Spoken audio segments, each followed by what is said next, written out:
let's go ahead and pause that. How's everybody doing today? It's Wednesday. Yesterday I had some appointments that I did not realize I had until last second. And even then I have some stuff I got to do today. I took the dog to the vet this morning and a few other things. How you doing, Erica? Thank you. You remember that. Yeah. What I still don't understand. The whole I guess I do understand. It's just kind of weird. But you guys don't know what we're talking about. There's just look up Pando Moto women's clothes, like their gear. I think I'm just gonna buy some for myself. How's everybody doing? So I see Mama Bear Christine 2 weeks from yesterday. You take your MSF course. Well, good luck, Mama Bear. You're gonna have a lot of fun there.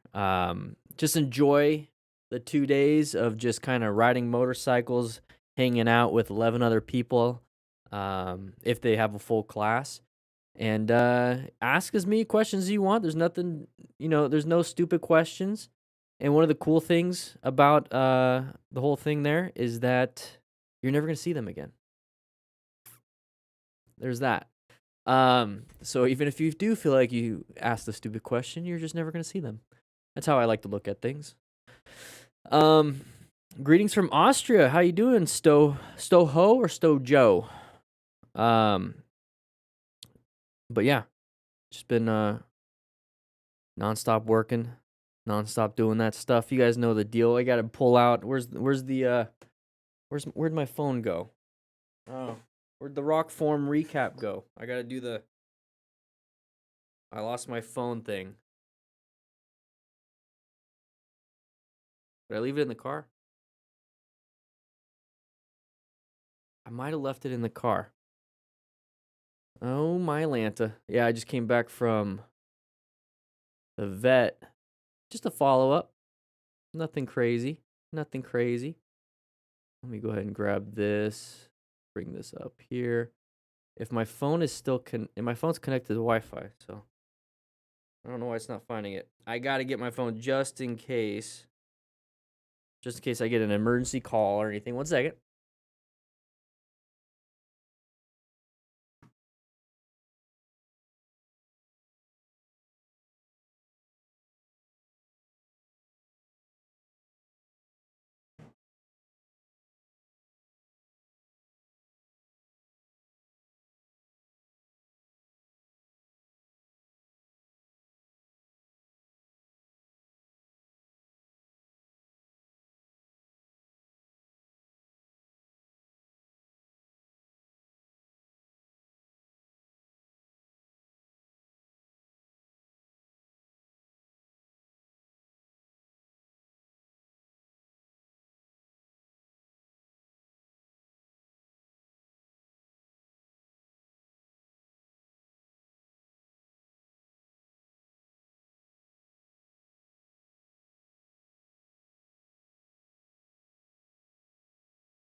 And we're back.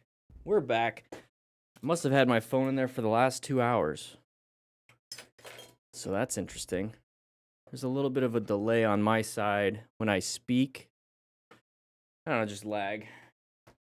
But I think my mouth is working with the voice, so that works. Hey, Dan, Dylan here from Ohio, new to writing, taking the MSF, called the BRS here in Ohio this Saturday. So you're going to have a good time there, too. We got multiple people doing the MSF. Is everyone... I've been trying to figure out the... kind of like the seasons for when people get the training. So what I've started to understand is that some people start looking into training in the spring, like early spring and early fall, and people buy motorcycles in the winter for the most part, and then people like go through the riding season and whatnot. So that's kind of like the idea. So I'm assuming people are getting into the fall season of training. So that's pretty cool. So I got my phone here, rock form recap real quick.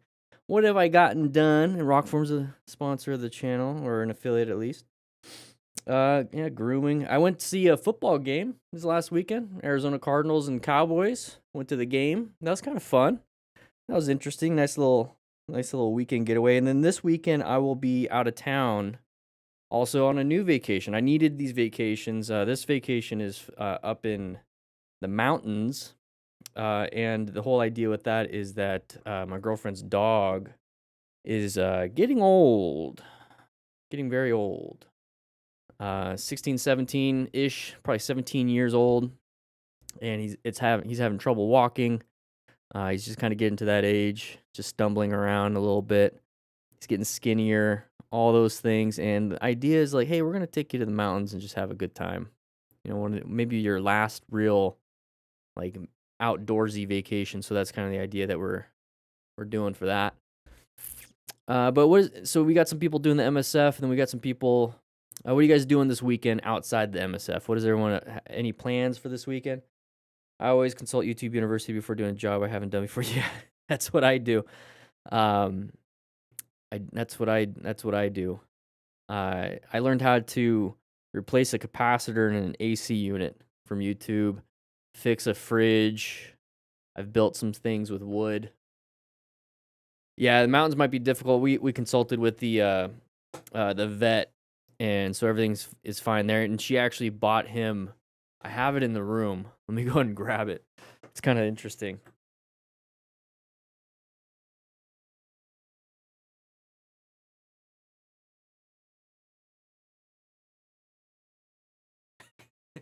Just in case he can't walk very well.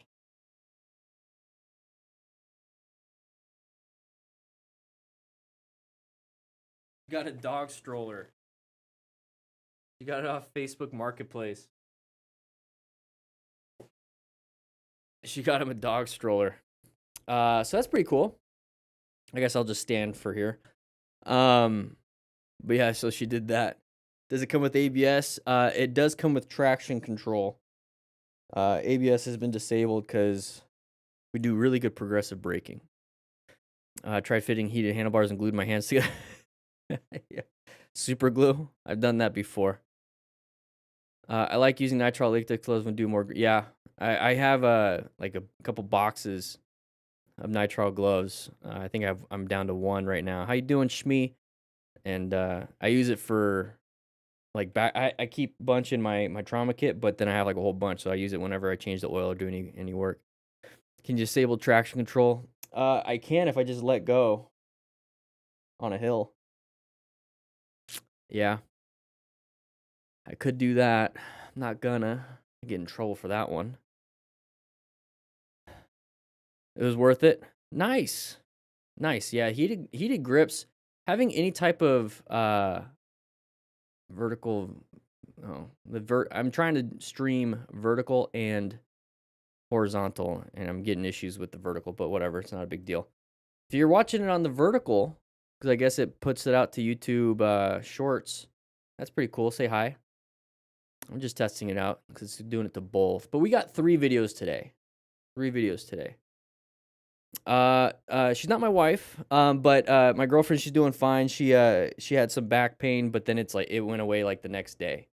The next day, and but she does get some back spasms every now and then. She has to go to like get a massage. She has this masseuse that I've gone to a few times, and she's really good. And she has to get that. No problem. Don't worry about my bad. But she's doing fine. Thank you for asking. I appreciate that. But we got 3 videos today. Let's just go ahead and teleport. We're just going to teleport into the classroom. There we go. Let's go ahead and get this chair that's somehow floating right here. We'll put it. We'll put it right here. Where my arms disappeared too. But we got 3 videos today. We have one only new video. It's 2 older videos, but that's perfectly fine.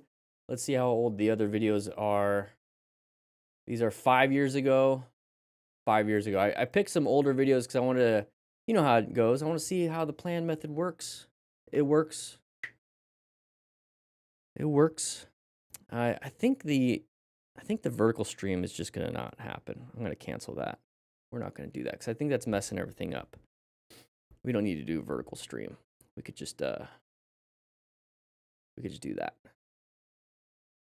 There we go. Time for some learning. Need some happy after the past 2 days. My childhood is getting gutted with the losses. Yeah. Dolly Parton died yesterday, and then Tim Curry died today. That dude scared the crap out of me as a kid. I still think of his It every now and then. The shower scene. Whew. Working out and watching a stream. Never skip. Hey, Stojo, thank you for the 2. I appreciate that. I'll try to make it easy for you to work out in. Maybe I should play some music.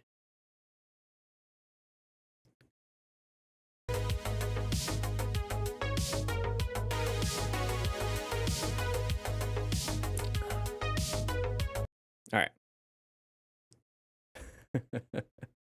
I appreciate the 2. But we're going to jump into this. Didn't sleep too well, so I'm a little tired. And so I'm going to take a nap after this live stream. I do have a package I'm going to take to the post office later today. So if you do want to get any of the print edition or the cone kit, check it out. I will go ahead and ship it out today. Free shipping in the United States. Yeah, Tim Curry did die. He's been having issues since 2012 with that stroke that he had. But he did pass away at 8. They were both 80. It's a long life. It's a long life. I wish I could make it. I hope I can make it to 80. Probably doesn't help. I'm drinking so much caffeine all the time. Proper dollars. Well, I appreciate it either way. But we're going to jump into this. Once again, we're going to be going over these videos, and we're going to be using the plan method.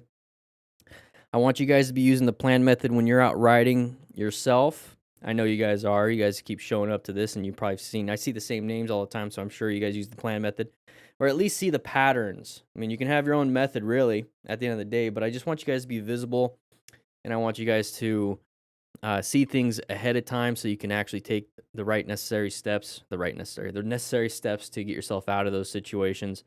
And if you want to grab the books, that's cool. If not, you just want to watch and do everything, just hit that subscribe button. So if you are watching and you haven't hit subscribe button, you don't have to say hi if you don't want to. That's perfectly fine. I like to lurk. I don't really comment much when I watch a streamer or somebody that's on the YouTubes. But hit subscribe. How about that? It's called a Euro. Oh my Lanta. Here we go.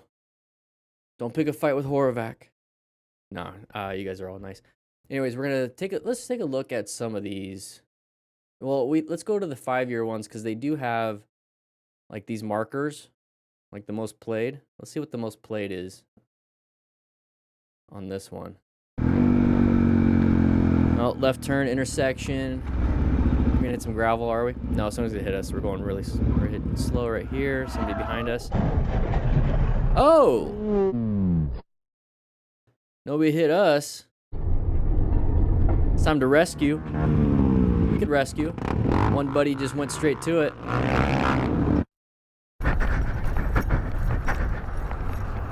Remain calm. If it's still on fire, stay away from it. That's the airbag. Yeah, get away. That was the airbag. You can see a little smoke coming out. That's the airbag smoke. If you start seeing black smoke, that's what you got to watch out for. I thought someone was just that's hydrocarbons burning. That's it. What about this one?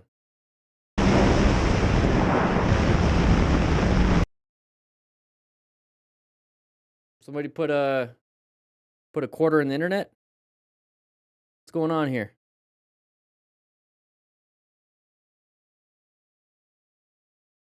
Come on, I just got a new internet service provider. What are we doing here?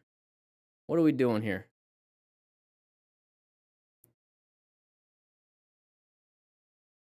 We better not be having internet issues. What happened here? I think it might be.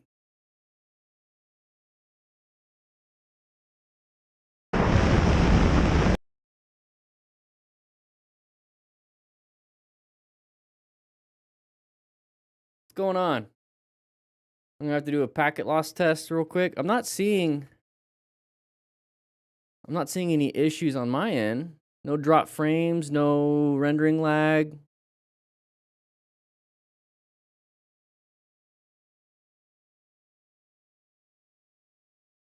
Well, good thing we're testing this out before we start.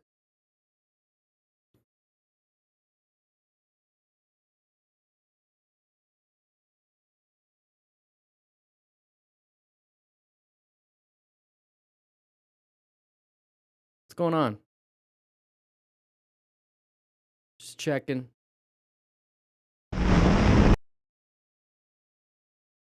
No issues on my end. Is it YouTube?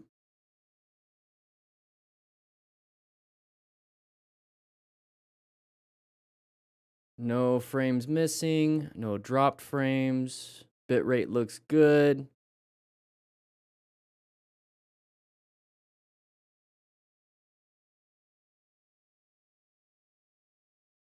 Oh, I have not had issues all week. No issues all week. I think it might be YouTube.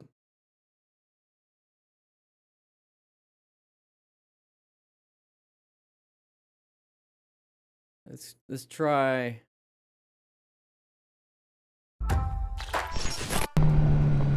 Hey everyone, today we are taking a look at some crazy situations where riders find out just how far. That works. Skip all the way here. That works.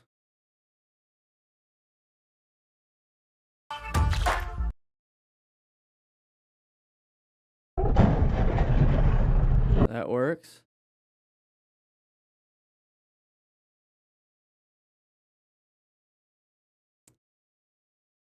I don't know if it's this video. Pull the bike, guys. Pull it. I wonder if it's this video for some reason.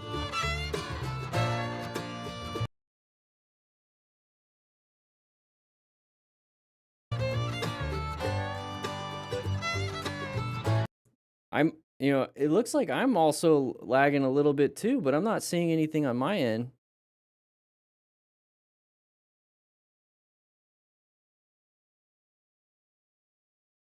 Let's do a speed test.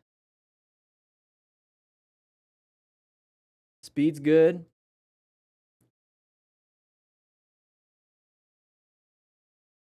Speed's good. No render frames, no drop frames, nothing. Oh, my Lanta.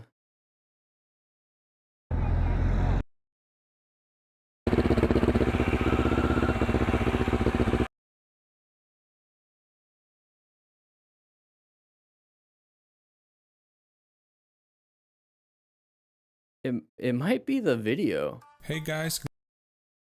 Alright, ready. Yeah. The side camera. That shit on Facebook, you. I'm on Facebook right now. Really?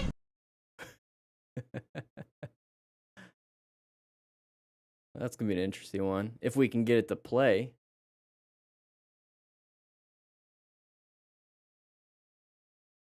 Super interesting. Stream health looks good.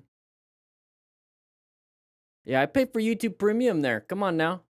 Well, if we run into issues, well, I'm just gonna have to film it without you guys, which sucks because I don't like filming without you guys because I always like to glance at the chat. So maybe I'll just have you guys pop in and just keep talking and then I'll film.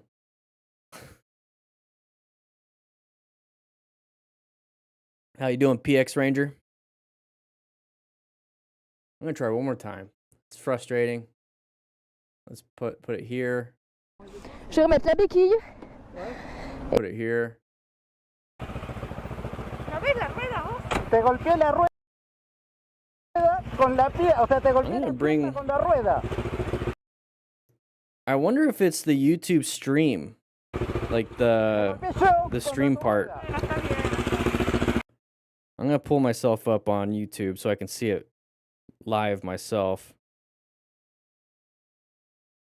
Oh, the YouTube app is acting up.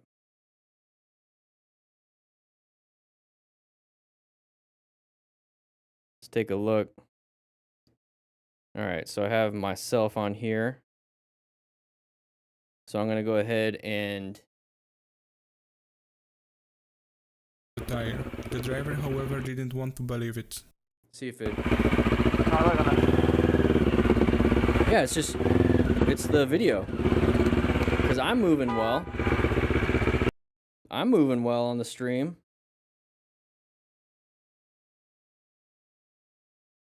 Yeah, it's weird. I mean, it's a 5-year-old video. It's the 5-year-old video that's... Maybe it's because I'm like the only one watching. It has to pull it out of the server. Well, that's annoying. Well, I'm going to keep an eye. I have the stream up on my phone. I'm going to keep an eye on it.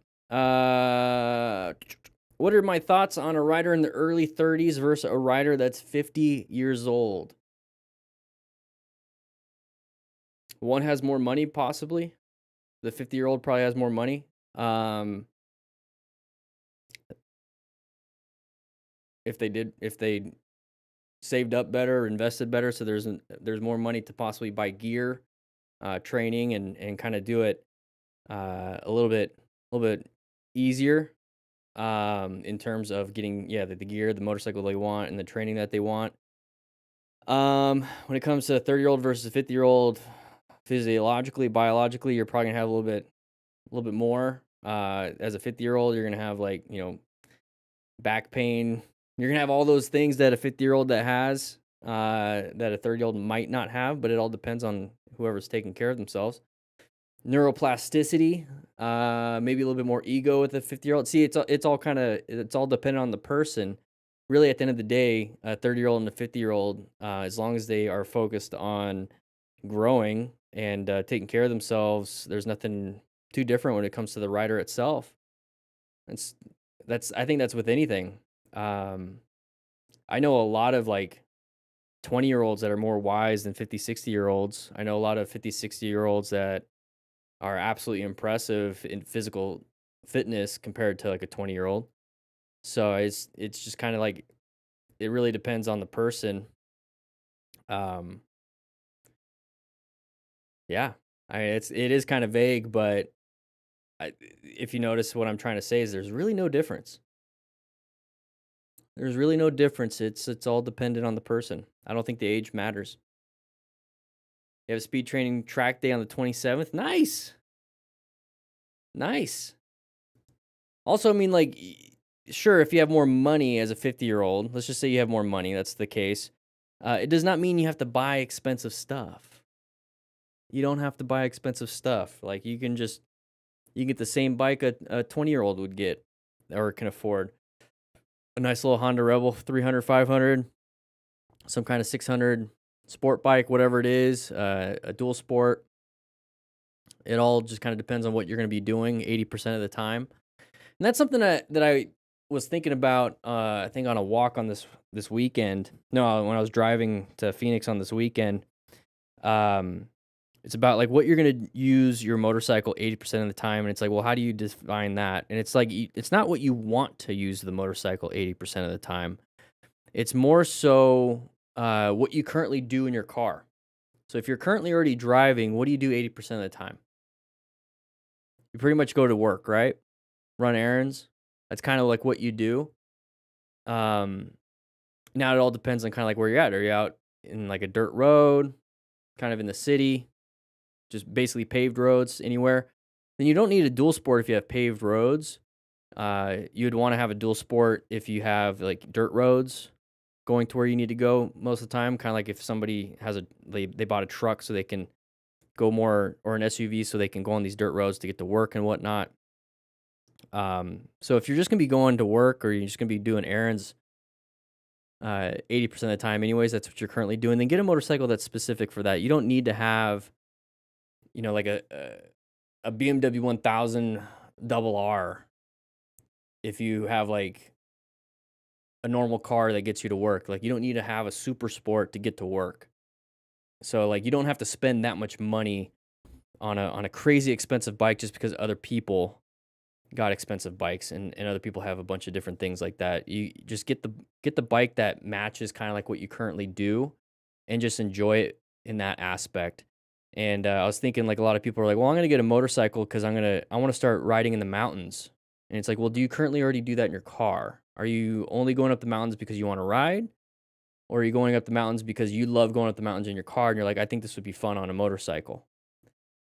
Don't buy something and don't get things that you aren't already doing. It's just supposed to add a different effect to what you're currently doing.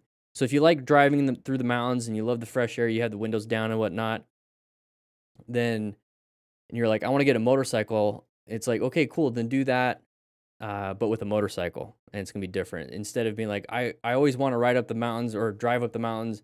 I never have time. I never do it. I would love to do it. Now I'm going to buy a motorcycle and then I'll start magically doing it.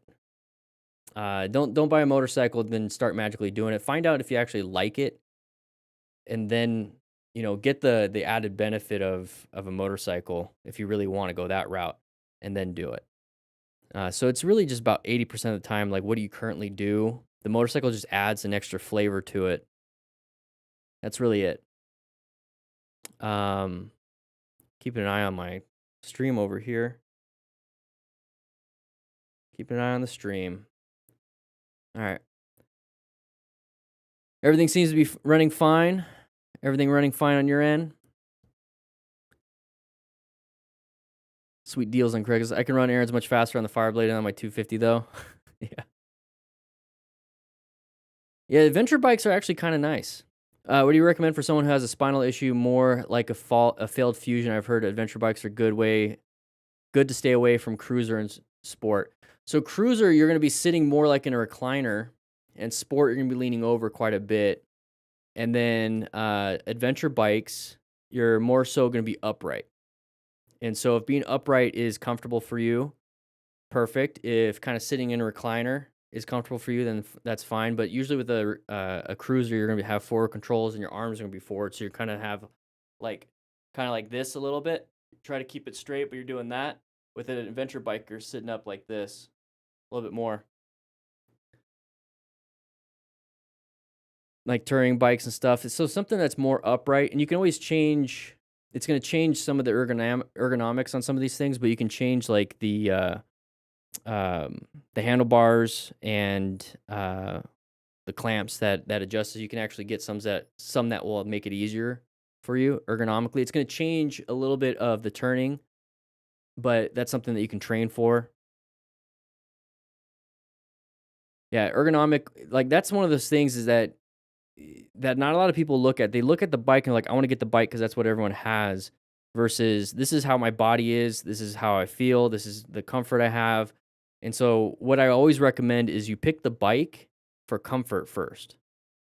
Pick it for comfort, and then once you find the bike that's comfortable, they usually have a lot of different models of that same bike in terms of power and power delivery. So CCs, a lot of people just use that. And so you'll find, like, let's say you're really comfortable on a Ninja 300, like you sat on a Ninja 300. Well, it's like, well, now I want to ride. Now I'm comfortable on that, and it's like a 300's nice, but I ride on the highway a lot, so you might want to get a 600. But it's comfortable, so now you can adjust for the power delivery. You just pick the bike that has the ergonomics. That's how I like to purchase bikes. That's my recommendation for purchasing bikes. Don't pick, like, I'm going to get the BMW S1000 RR, and I only ride to and from work, and the highest speed limit to and from work is 55 miles per hour, and I have back pain. But you got a BMW, like, Super Sport. And it's like, no, pick it to what it's like. It's like buying a truck, like an off-road Ford Raptor, just so you can go up and down the street and take your kids to school. There's probably better options for that. Yeah, you'll end up hating it if you're not comfortable. That's absolutely true, and that goes for gear also. If you don't have like a good helmet that fits your head shape, you're not gonna want to wear it. Even though you spent $500 or whatever on it, you're not gonna want to wear it, and then it has no problems, or it has no problems. I just read problem. It creates the problem if you're never gonna wear it, and then you have an issue if you ever get into a crash. And it's the same thing with a bike. It's like you're gonna piss yourself off if you bought an expensive bike that you never want to ride because you're not comfortable on it. And every single day or every single month that you have to make that payment, you're gonna be pissed off. Same thing with the insurance and all those other things that you have to deal with. It's just gonna piss you off. So I would go to in order to find like what's comfortable, go to a dealership and sit on a bunch of bikes and just tell them it's like, hey, I'm not buying today. I'm just on the journey right now. I'm looking for what's comfortable for me. They might even help you out with that. They might say, hey, try out the adventure bike if you have back pain or let's say you have hip pain. You're not gonna want to get maybe on a cruiser. Or that's the thing is like sport bikes are probably, the least on average comfortable. They're not as comfortable, but that's just kind of on average. Some people like the feel and it's comfy for them. That's not really typical, especially with the older generation. And right now with bike purchases, I've been reading more about the market. More bike purchases are happening for those that are over 45 years old. And so it might not be as comfy. Cruisers can be comfy. I like mid-control cruisers, so like the Honda Rebel and a few other cruisers like that. I don't like ape hangers. That's gonna give you shoulder fatigue for the most part.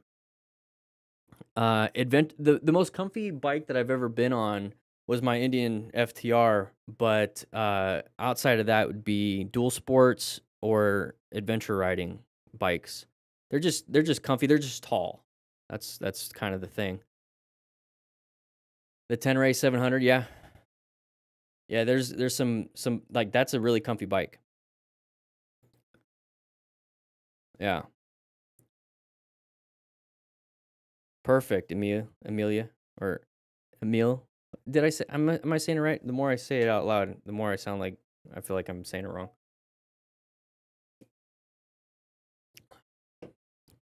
But yeah. That's kind of my idea. See, I hope I don't sound vague. It's nuanced. At least that's the way I look at it. I know a lot of people when they ask me questions, I get DMs every now and then, and just questions like, "What's the best bike?" And it's like, it's really the one that fits you. It's like, "What's the best girlfriend? What's the best wife?" And it's like, "What fits you?" What's the best job? What fits you? And even inside that job, like the best managers, the best, work environment, it's like it's what fits you in your life right now. So, yeah, the best bike is the one in your garage, and the one that you'll actually ride. Oh, we're about to start, Shmee. Cause I gotta get started. Nah, you're good. I'll be here for a while. All right, pen works. Okay, very nice. Very nice. Yeah, I'm not good at converting miles per hour, so I got a cheat sheet that's conversions.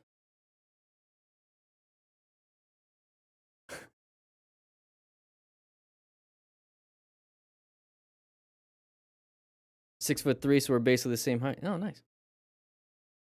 48 of you in here. Only 14 likes. You guys don't get a slice of pizza. You know how it goes. You only get a slice of pizza if you hit the like button. We gotta get those likes up.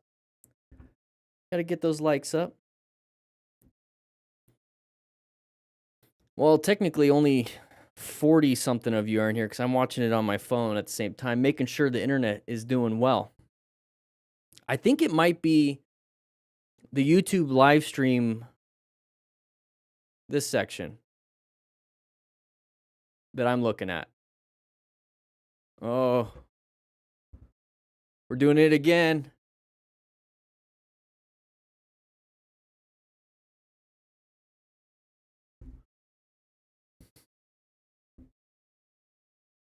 I think it might be their broadcast studio that's causing problems.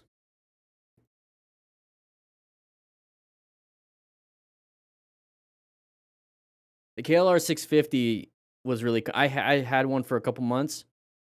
It was very comfy. You're right.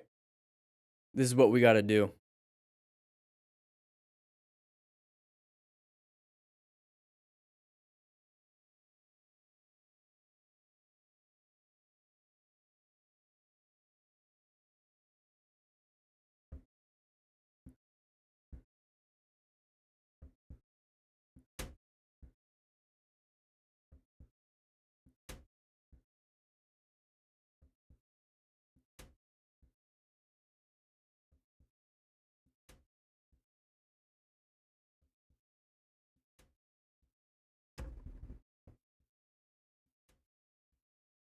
Let's get out of there.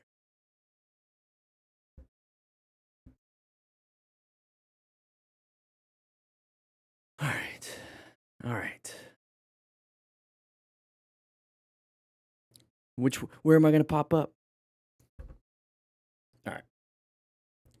This is a very serious class, everybody. This is very serious. We need to take this seriously. This is about motorcycle safety.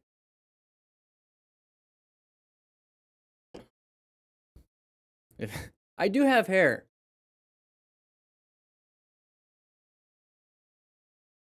Just had to shave my back. I'm a hairy guy.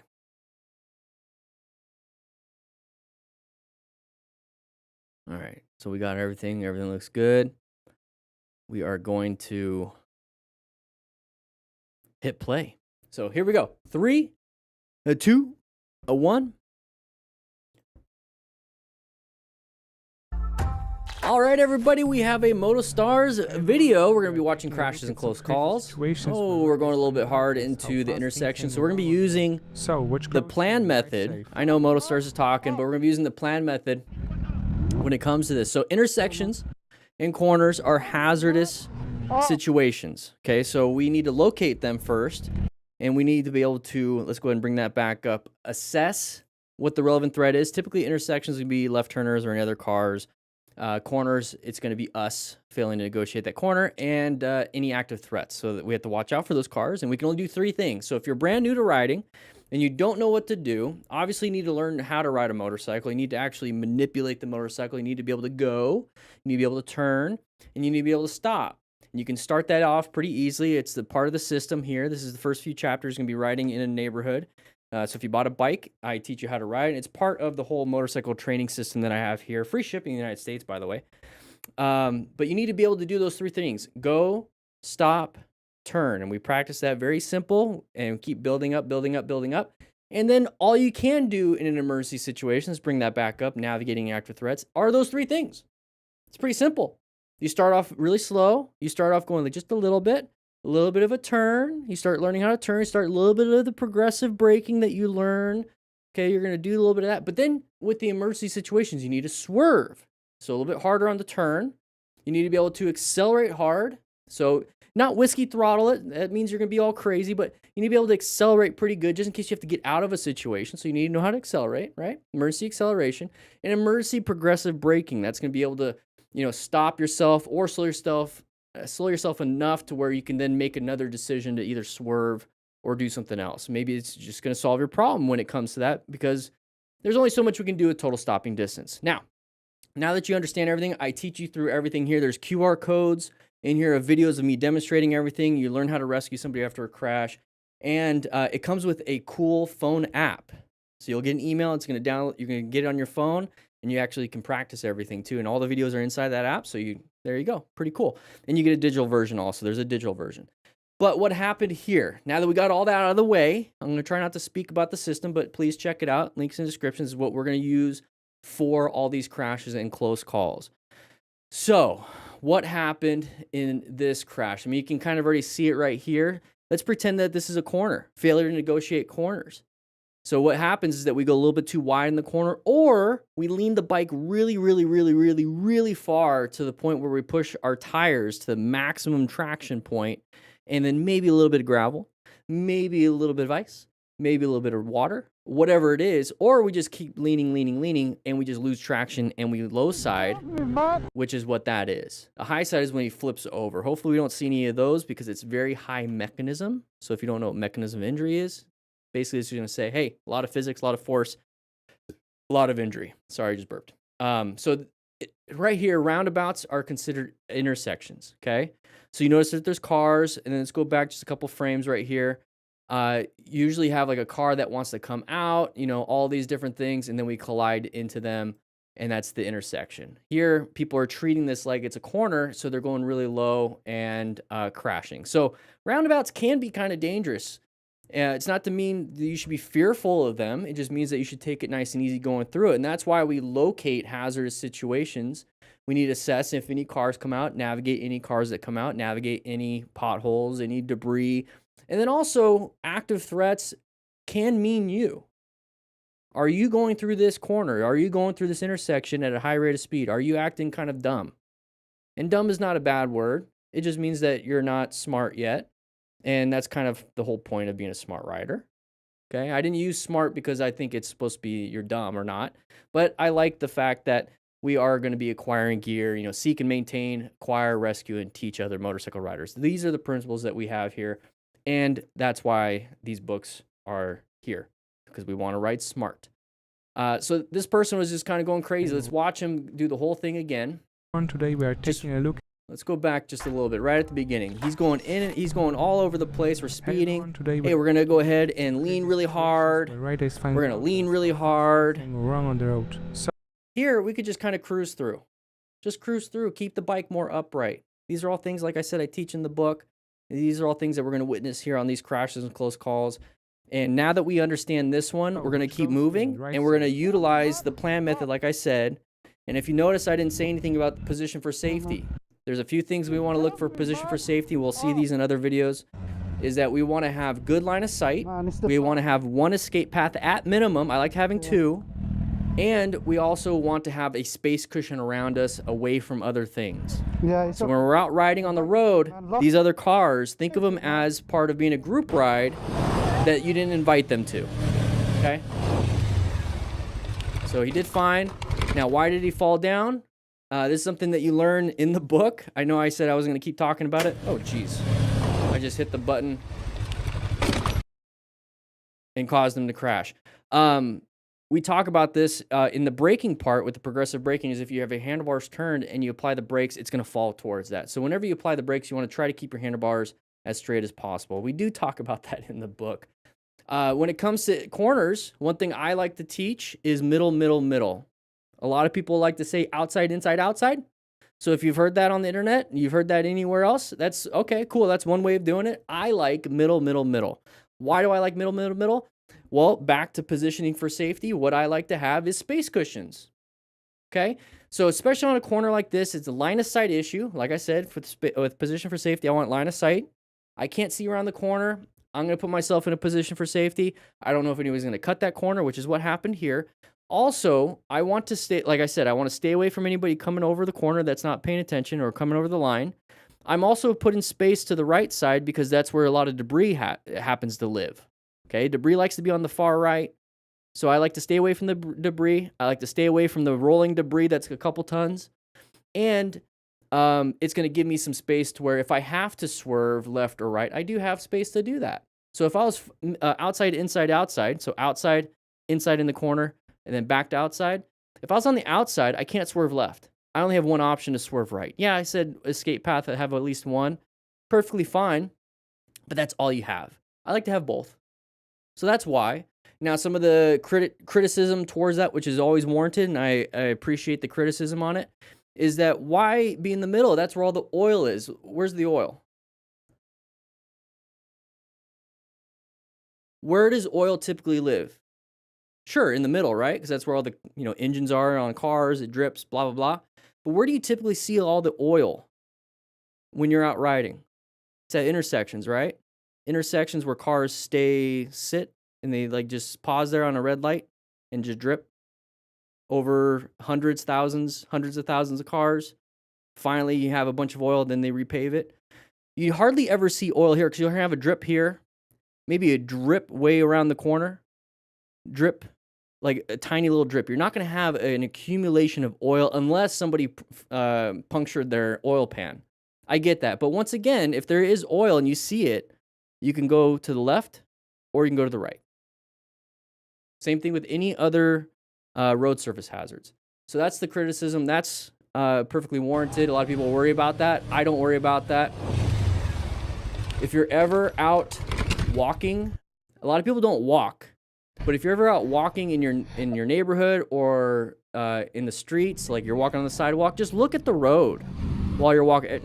Don't stare at it, but just glance at it, and you're gonna realize there's no oil in this area. There's only oil on intersections. So think critically a little bit, but we're gonna move into this one. Okay, there's the impact. Ooh, there's the pole. So mechanism injury, I'm thinking ribs, left leg for the impact.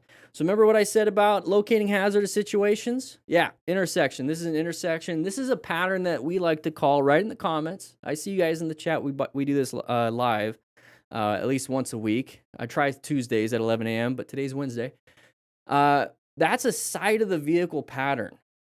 Now, what does that mean? It means that there's a vehicle and you can see the side of it. Pretty simple, right? But what does that mean? What does that indicate? It means that it's an intersection. That's what it means. So it's a lot easier. Let's go back just a little bit. Where's the intersection? Up ahead. It's hard to see, right?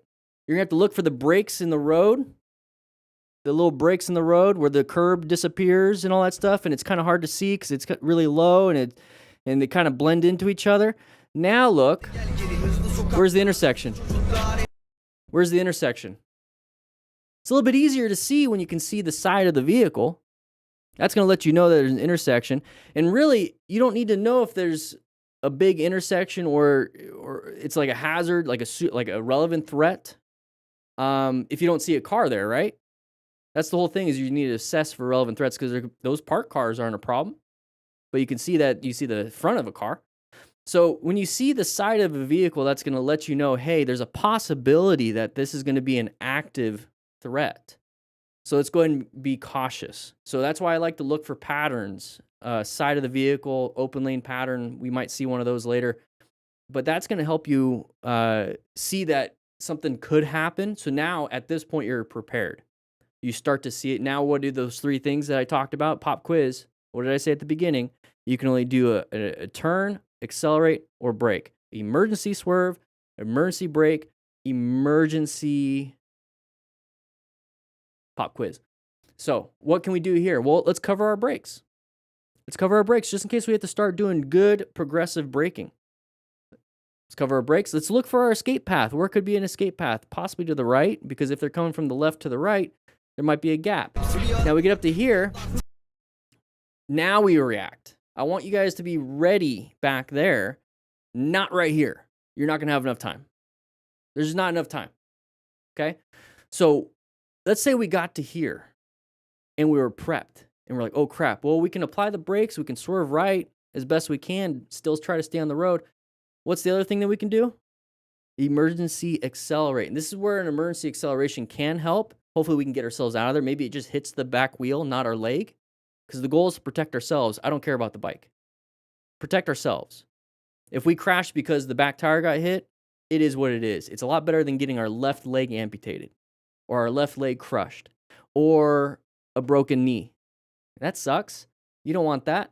So we can either swerve, we can emergency accelerate, or back there, since we were prepped for it, we can apply the brakes pretty hard, progressively. And that's stuff that we practice, once again, in the first book, Riding Smart. Rescue is learning how to rescue ourselves and others after a motorcycle crash. And the Smart Rider motorcycle training drills, 24 motorcycle drills that you can do in a parking lot. It's going to get you really good, slow speed. You never have to move the cones. You only need 10 cones or 5 tennis balls cut in half. There's the leg, and then there's the ribs, chest. So what do? We talk about that in the book. And you get a nice little rescue card. Intersection.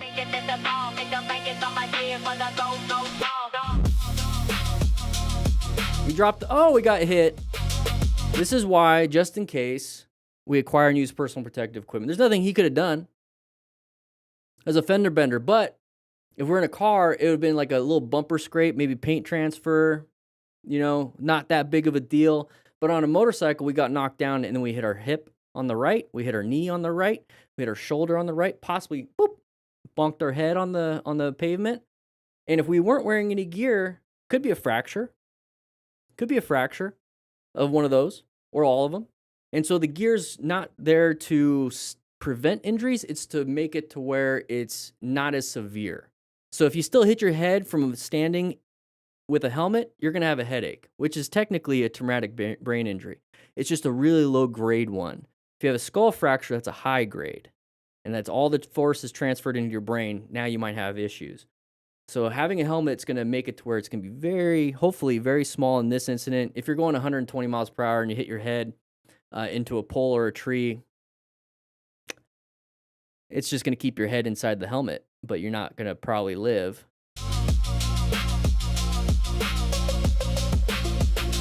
Deathcore Dan. We're going to watch more. We're trying to learn from these. We're not making fun of these people. This could be us at any point. You never know. But let's just go ahead and learn from it. Extreme makeover inbound. All right. So please wear a jacket. For him to miss a significant. So we have a corner coming up. You saw the car come around. So we're going to take it nice and easy. Middle. Loss of control wars. We did a quick head check for the intersection. Here's an intersection coming up. Let's go ahead and slow it down. Could be a sick spot if it was out in the middle of They were supposed to they were supposed to stop on the other side, but we hit something. Let's take a look. I think he hit a rock. That's what they say. I think he hit a rock. We don't have shit out. Is he going to show it? Let's see if I can go back. Do crash bars at the side of the bike help to protect the legs? That's the question from Stojo with the 5. That's a great question while I'm trying to find this rock, because I think that was a rock that he hit. So crash guards, I would just make that a point to where crash guards or crash bars or the cages for the bike, that's protection for the bike. It's as simple as that. If you have ones that stick out quite a bit and the bike does fall over and it creates a gap for your leg, sure. But most sport bikes, most crash guards, most cages aren't going to put out too much of that space. I have seen some really cool adventure bikes that have a lot of space with those crash guards that could apply some space to them to where it won't crush the leg. It might still land on the leg. Adventure bikes with those big hard panniers on the back can actually help out quite a bit. One thing that's going to help out a lot when it comes to crushing a leg, when you fall over, it's mainly going to be below the knee that's going to crush. And so having high ankle or high shin motorcycle boots that are hard are going to protect a lot. That's why a lot of adventure riders have those hard boots, and sport bike riders that race MotoGP and all that other stuff, track day, have high shin guard, or basically high shin boots that are hard, so that if the bike does fall, it's not going to crush the leg. The best thing you can do is just get really good boots if that's your concern. Yeah. The crash bars and everything like that for the bike is to protect the bike itself, like the fairings. It's to protect any of the engine parts, all that kind of stuff. Yeah. I wouldn't put too much stock in that. Let's go ahead and take a look and see. I think there was a rock. It could be a sick. It's a great question, by the way. No, it looks like he just lost traction. Looks like he lost traction. Usually that front end does that when it hits a rock on the side and the tires do this. That's why I thought it was a rock, but it's probably just he lost traction on that front tire. It could have been gravel. Can't really tell with the YouTube compression. Gravel. There it goes. Basically, gravel is just a bunch of rocks. That's where he impacted. That's not what he hit. So I don't know exactly. It could have been part of the dirt too. That's what I'm trying to get at, is that guy that got rear-ended and then this right here. Like, you don't know when it's going to happen. That doesn't mean you should be fearful all the time. It just means that you should have gear and then do your best when it comes to manipulating the bike and maneuvering the bike and using the bike as a tool to get yourself from point A to point B as safe as possible, using the system, or going to the MSF or going to any kind of training. I just want you guys to get training, please. Too many people go out here and ride without any training. I get it. They went and got their permit. They went and got their license because they passed the easy motorcycle operator skills test, which I do have a practice. Chapter 9, we go over all the skills tests for the most motorcycle operator skills tests. It's 38-ish states do that, and MSF does that. So if you want to get the book to practice, if you have your own bike before going to the MSF, it's the same test. It's the same test. Please get training. That's all I care about. I just want you guys to make it home. I want you guys to be safe. I want you guys to be healthy. Failure to negotiate a corner. And I don't care what kind of training you get. Just get training, please. I just try to make it easy for you guys. You can do it at home with everything that we've learned from all these crashes. Hey, what's up, cop? Got a chew? Yeah, I bet he does. All right. Let's see what happened here.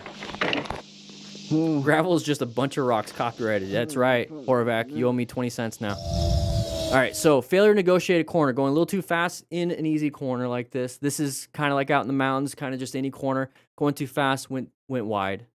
So how do you prevent that? We need to navigate us being the active threat. Our state of mind. Maybe we're not thinking. Maybe we saw this last second. Maybe we're riding fast because we're angry, whatever it is. Chill. Just chill. What's that meme? Like, chill, daddy. Whatever it is from that party. I don't know. Too many memes. I live on the internet. Yeah, he dumped the bike. Thankfully, it was on grass. It wasn't super fast when he hit the ground. Because I'm not going to go down for some happening at the DMV. Bro, you're good. You're good. Those look like sunflower seeds. Sometimes my dispatch misses it. So then I went all the way off. And I was like, oh, me, dude. Yeah, a little too fast. No, not a death wobble. No, I just failed to negotiate the corner. No. This is going to be a tip video, basically, guys. This is a tip video on how to ride, basically, your motorcycle in traffic or in the corners. When you're at an intersection, please write in the comments if you already know what I'm going to say. You guys join us all the time, so go ahead and grab yourself a slice of pizza or say something. What is it that I don't like about this spot? I don't like being right here. No. So if you guys are going to park at an intersection because you're waiting for people to move and whatnot, be off to the sides. And you could be off of that side or way, on this side. It's hard to see because there's not much video for that part. Be off to the sides because if somebody behind you is not paying attention and they hit you, you just hit the person in front of us and now you're squished. You're squished. You don't have a big car. You have nothing that's going, no roll cages, no airbags, no crumple zone, no nothing. You're going to go boop, squished. And that's your back. That's everything. Everything. A lot of people die that way. So I like to be off to the sides because if somebody does not pay attention and they do that, they're hopefully going to hit the DV57UXB car. It's a CRV, Honda CRV. But they're going to hit that car and then maybe my leg gets clipped. But if I'm paying attention with my mirrors because I want to have 360 situation awareness, remember, position for safety, right? This is what we're talking about, position for safety. I'm checking my mirrors, seeing if the person behind me is like, oh, they're not slowing down. If I have that thought, oh, they're not slowing down, or they're going a little too fast. And I hate it when my girlfriend does this every now and then. Guys, write in the comments if your girlfriends do this or your wives. And they say that's what the brakes are for. They gun it or they don't even slow down until last second. Blows my mind. I like using engine deceleration. I like to use a little bit of brakes and a little bit more. I progressive brake pressure, right? I'm not going to do an emergency stop at an intersection. Anyways, off on a tangent. I like to be off on the side because if I notice that they're not slowing down, what I can do is either just sit there and maybe they don't hit me, or I can accelerate and get side by side, or I can accelerate, maybe do a quick little swerve a little bit off to the left. In this situation, if I was parked right here and they hit that car, they don't hit me. So once again, position for safety, have an escape path or two, space cushion, and I have good line of sight. I can see past the vehicle. I can't see past this vehicle very well. Okay, so that's what I'm trying to get at when it comes to position for safety. Let's see what happens here, though. Why are you honking the horn? There's traffic, dude. You should be in that lane or that lane. You're in both lanes. You understand? Oh. We have an undercover off-duty cop. Oh, wheelie time. We looped it. Oh, there goes some skin. All right, we're moving on. Guys, don't do that. Merge area. I considered it a hazardous situation. Good job. Did a head check and checked his mirror right there. Now we accelerate and do emergency braking. Found the escape. Last second, getting pissed off. Keep both hands on the handlebars. Move yourself in a new position for safety. There we go. But now we're going to go ahead and lane split.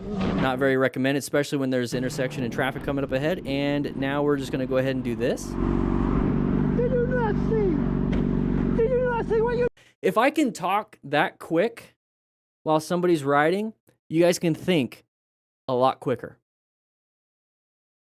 I want you guys... I was talking quick, right? You guys are thinking quicker, though, when you're out riding.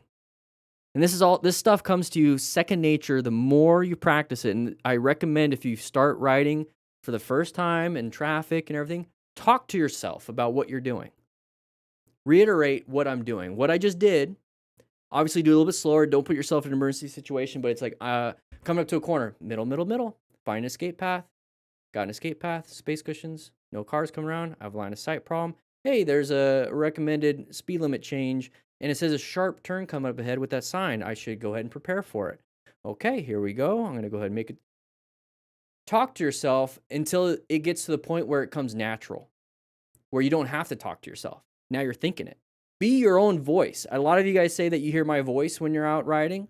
I want you guys, I find that, I appreciate that. That sounds pretty cool, and I'm glad I'm able to provide some kind of safety voice in your head. But you have to realize that's your voice in your head. It just sounds like me. It just sounds like this right here, but it's actually you talking to yourself. So it's actually on you. I'm glad you guys are doing that. That's your voice. That's you in your head. It's just you hear the tone of me. So I want you guys to keep doing that, but I want you guys to, if you first start, to use your own voice and talk to yourself that way.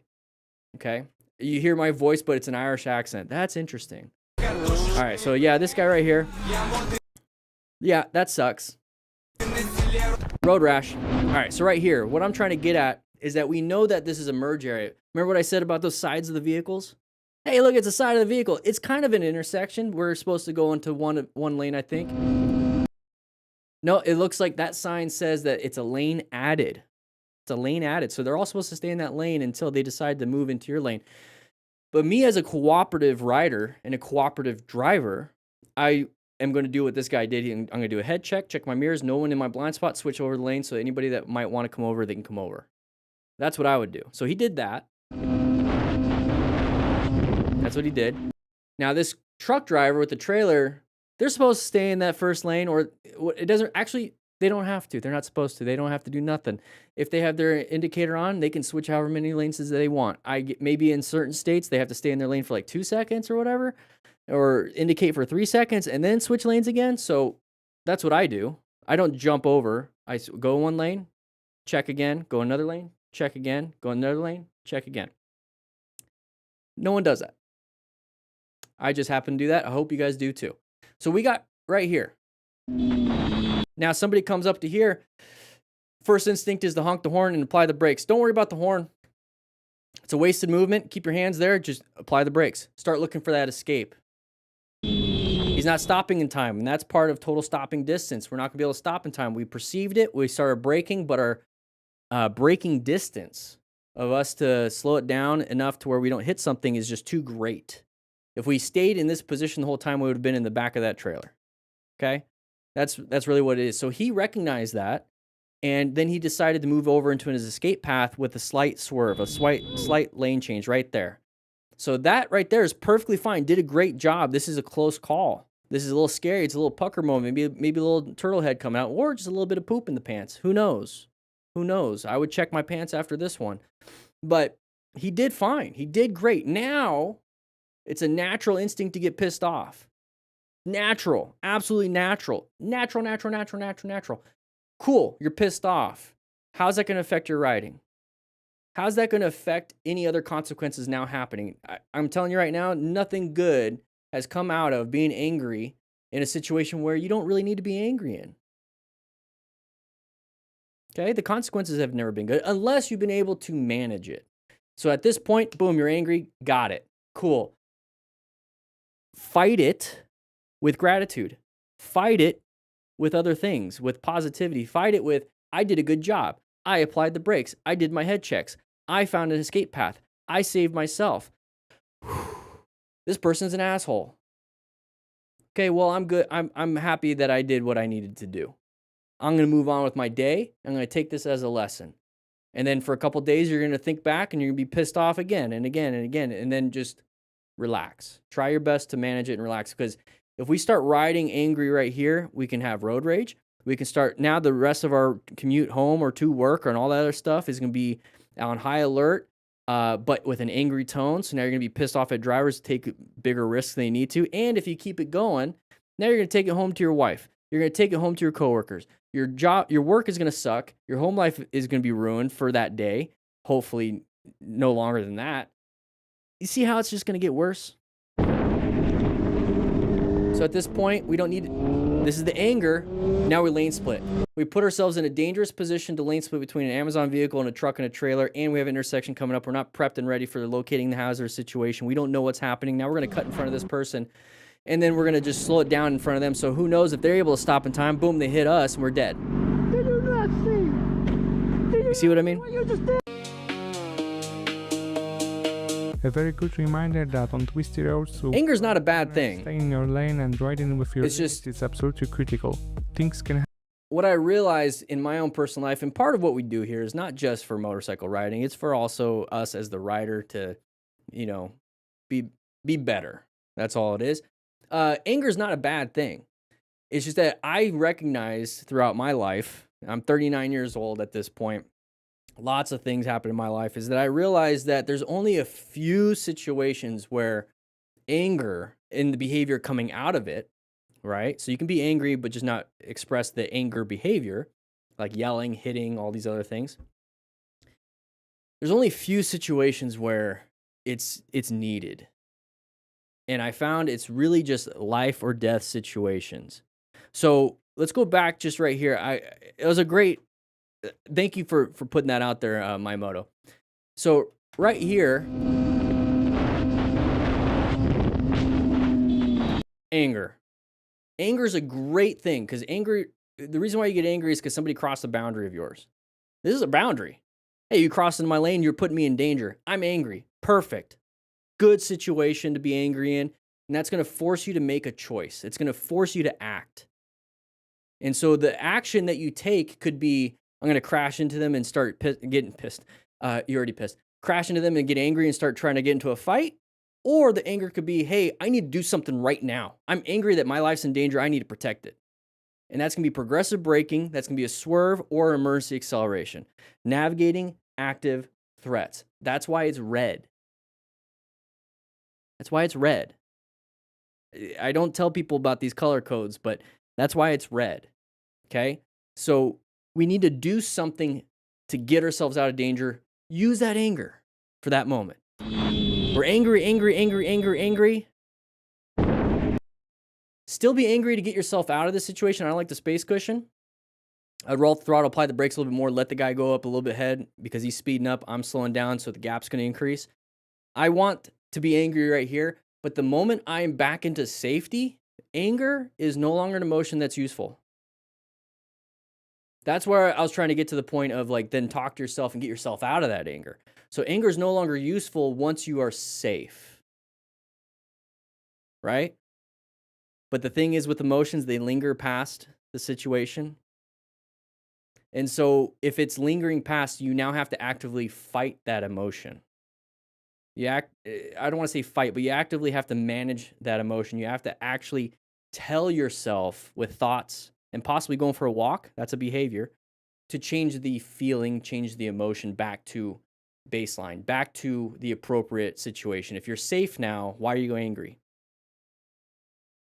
You see what I mean? So it's like, that's something it's like, I'm safe. I'm not in a fight. I was angry earlier. Why am I angry right now? Life's good. And that's where it flips. And a lot of people stay in the emotion a lot longer than they have to. And that's where problems can happen. That's all I meant by that. On twisty roads, Thank you for pointing that out, my staying moto. in your lane and riding with your limits is absolutely critical.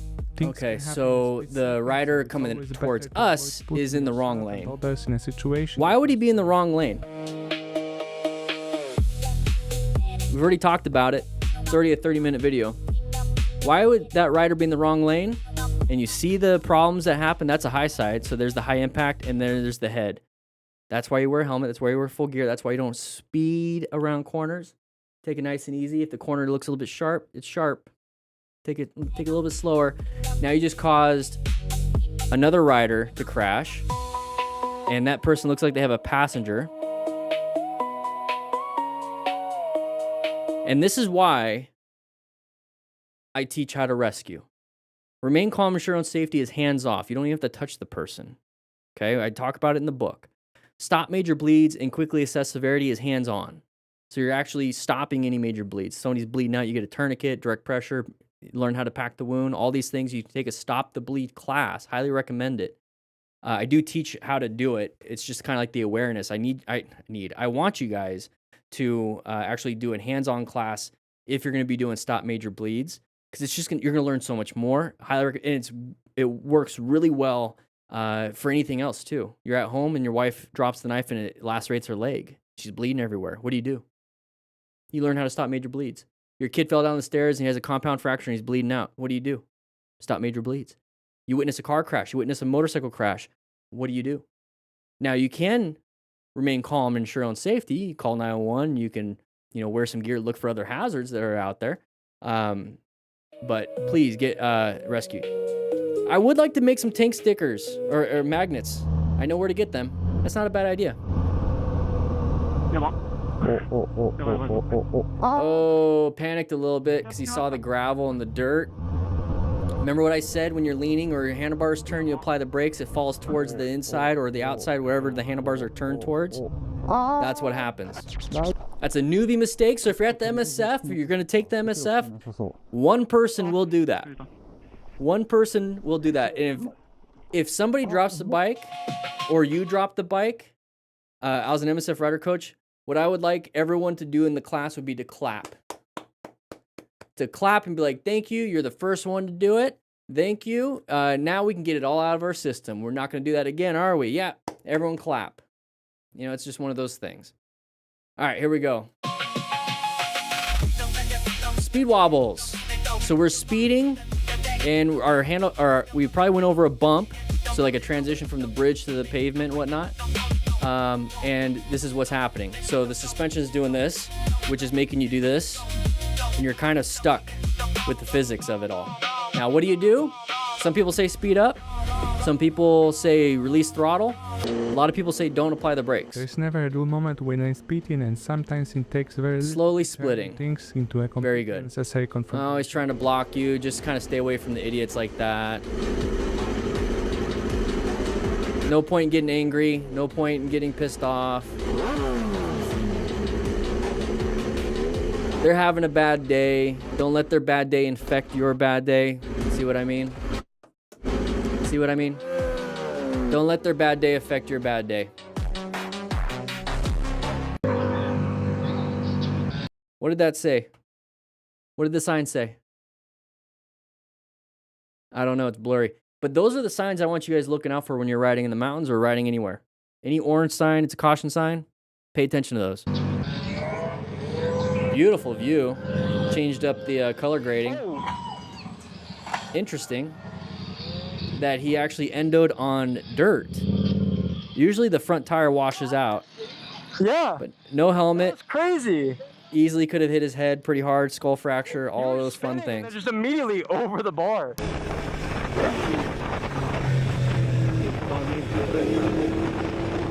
I don't know if I would have done the same thing. What did that sign say? What did the sign say? Because we saw the lane added sign earlier.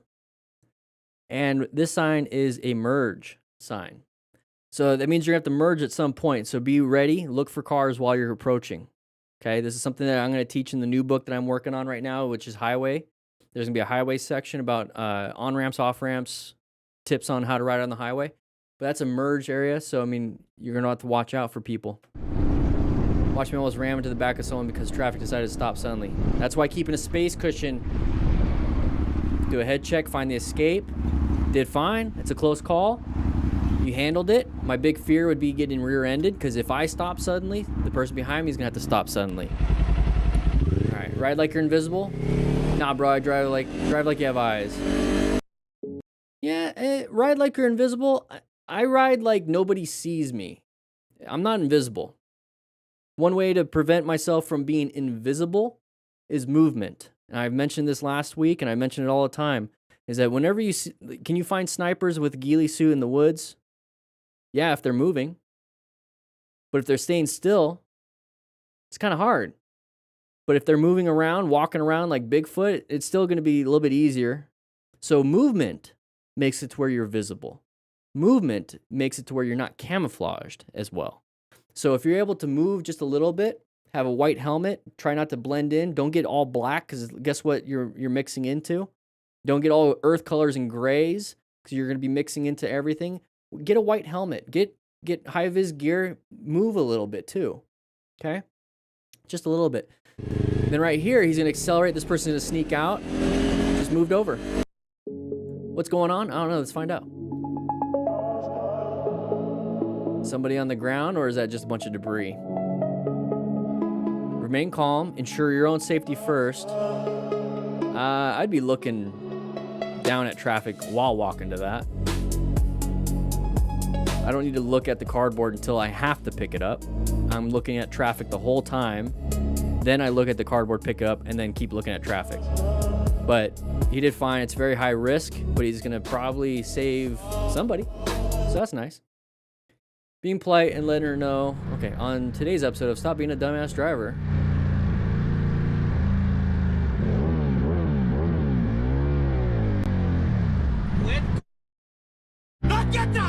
They switched lanes.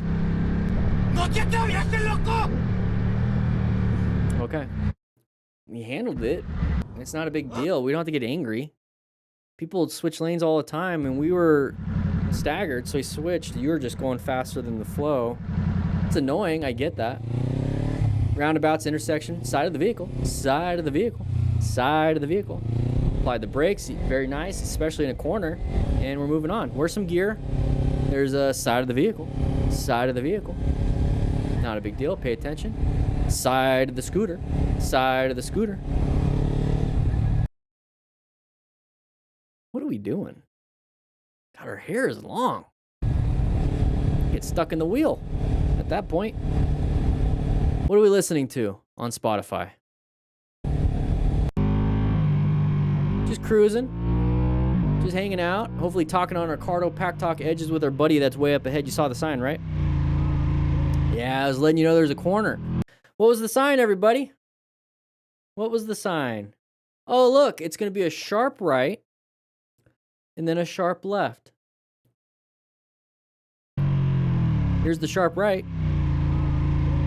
There's the sharp left up ahead.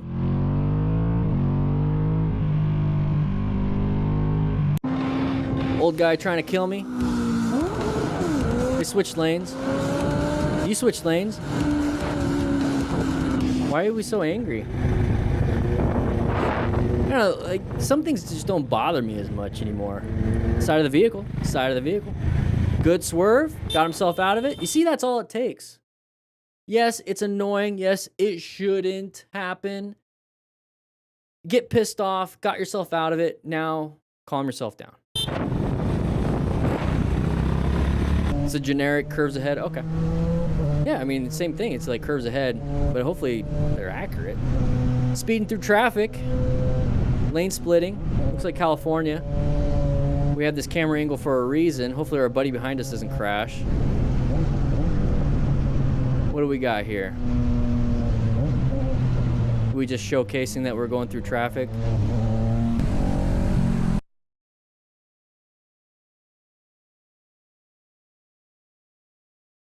Oh, that's why.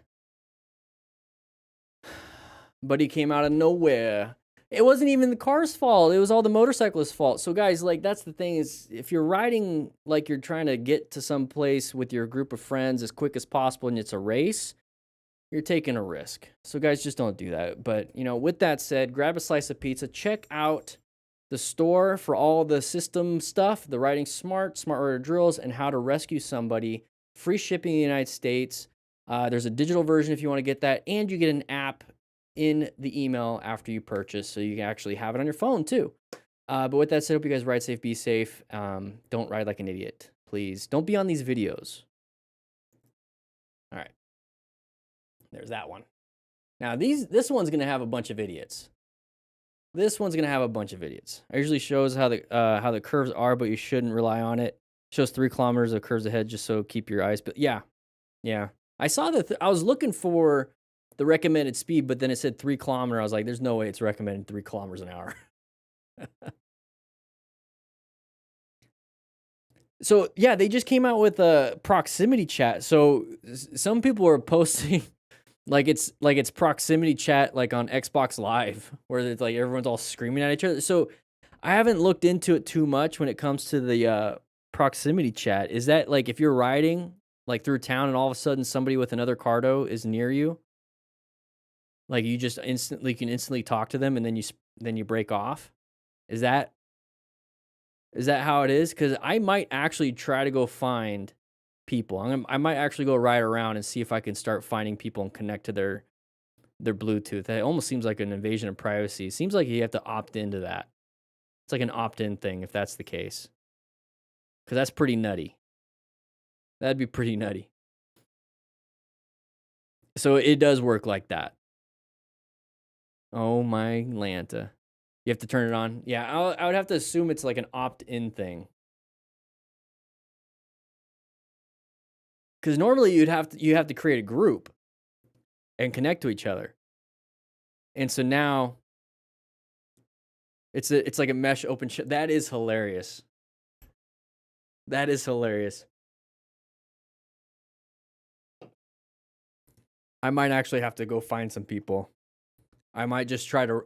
It's almost like it's encouraging people to ride up to other riders. I mean, the distance on it is pretty good too. So I mean, it's like you could be like like a mile away. You don't even have to pull up to them at a light. I wonder. That might actually get to a point like with Xbox Live. It's a little bit of trolling. Because there could be people because I'm over here saying I want to do it just so I can chat with other people and just kind of like say hi. I get a feeling that there's some people that this could open up. Well, if it's opt-in, it might not be the issue, but might open up to people trolling and trying to ride around and start cussing people and trying to like cause problems. You know what I mean? Especially if you can record. I know you can record the audio, so especially if you can record the audio. So many trolling. Yeah. Maybe even harassment at some point, because there could be like if women riders, especially these TikTok riders that don't wear nothing, have it opt in, you're gonna have a bunch. I'm thinking Florida at this point. You have like a bunch of these guys pulling up and trying to chat. And like harassing, you know what I mean? Because I think one of the things that you could do is like, I can't hear you. I got music on. What? And now it's like, oh, I know you can hear me. I can hear you breathing from a mile away. What the heck? I can hear you breathing. That'd be a little creepy. We'll see how that goes. It'll be a fun experiment for Cardo. But thankfully, it's an opt-in thing, not you have to opt out. I've been following you for 3 miles. Or it's like, I see you. And she's all like, what? Where? And then he's like, half a mile back. You went through that stop sign really. I should do that. I should be like, I saw you go through that stop sign. They had that open. You don't have to use it. Haven't heard anything bad from. Okay, well then, if they did the experiment, then it's like your progressive braking sucks. I saw you miss the shift. Yeah, police, pull over.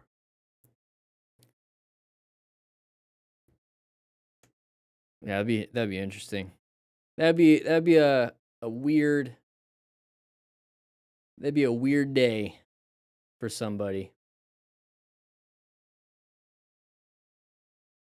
Imagine if you're like coming up to your bike meetup or your group of friends and they get there first and they're all chatting at the gas station and you're like a mile away from the gas station and it starts picking up their audio and they're over there talking shit about you because you're not there and you can hear it the whole time.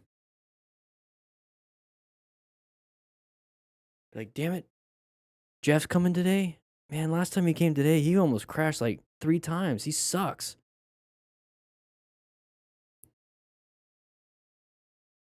Yeah, Horvac.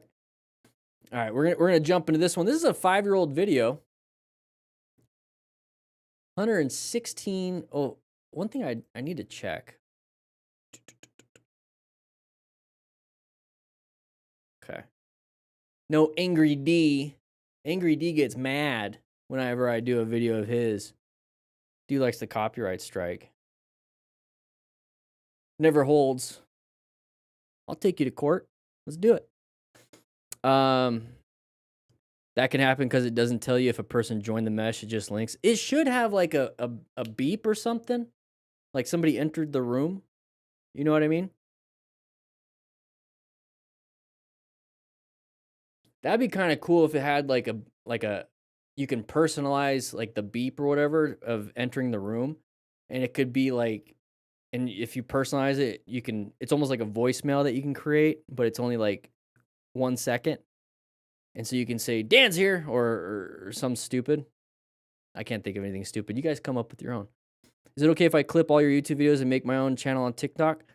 If you're not selling anything, sure. I mean, there's a whole situation with that. We'd have to go into some kind of partnership because you're going to make ad revenue and whatnot. That's a... I don't know. I don't know. Some people like it. I don't know. Add your own spin. Add your own spin to it. I'm sure there's people out there that do it. I don't know about it. Put your own spin to it. Have some commentary to it. I'm all for fair use. So go ahead and like, if you want to post it and then give your 2 cents on it, absolutely perfect. Absolutely perfect. Yeah, if it's just a straight rip, then no.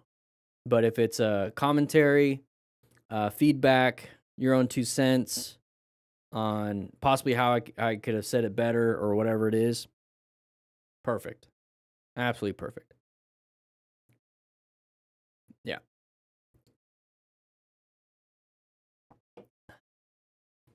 All right, here we go. We're going to jump into this one. 3, 2, 1. All right, we have a MotoStars video. And we're going to be watching some crashes and close calls. So if you're a brand new motorcycle rider, let's go ahead and pay attention. Oh, that looks bad. So we're going to try not to make the same mistakes as a lot of these people. I'm going to try not to pause it, but we're going over the plan method. And the plan method indicates that corners are hazardous situations because, oh, possible leg fracture there. Hazardous situations, so we tend to negotiate that corner a little too quickly.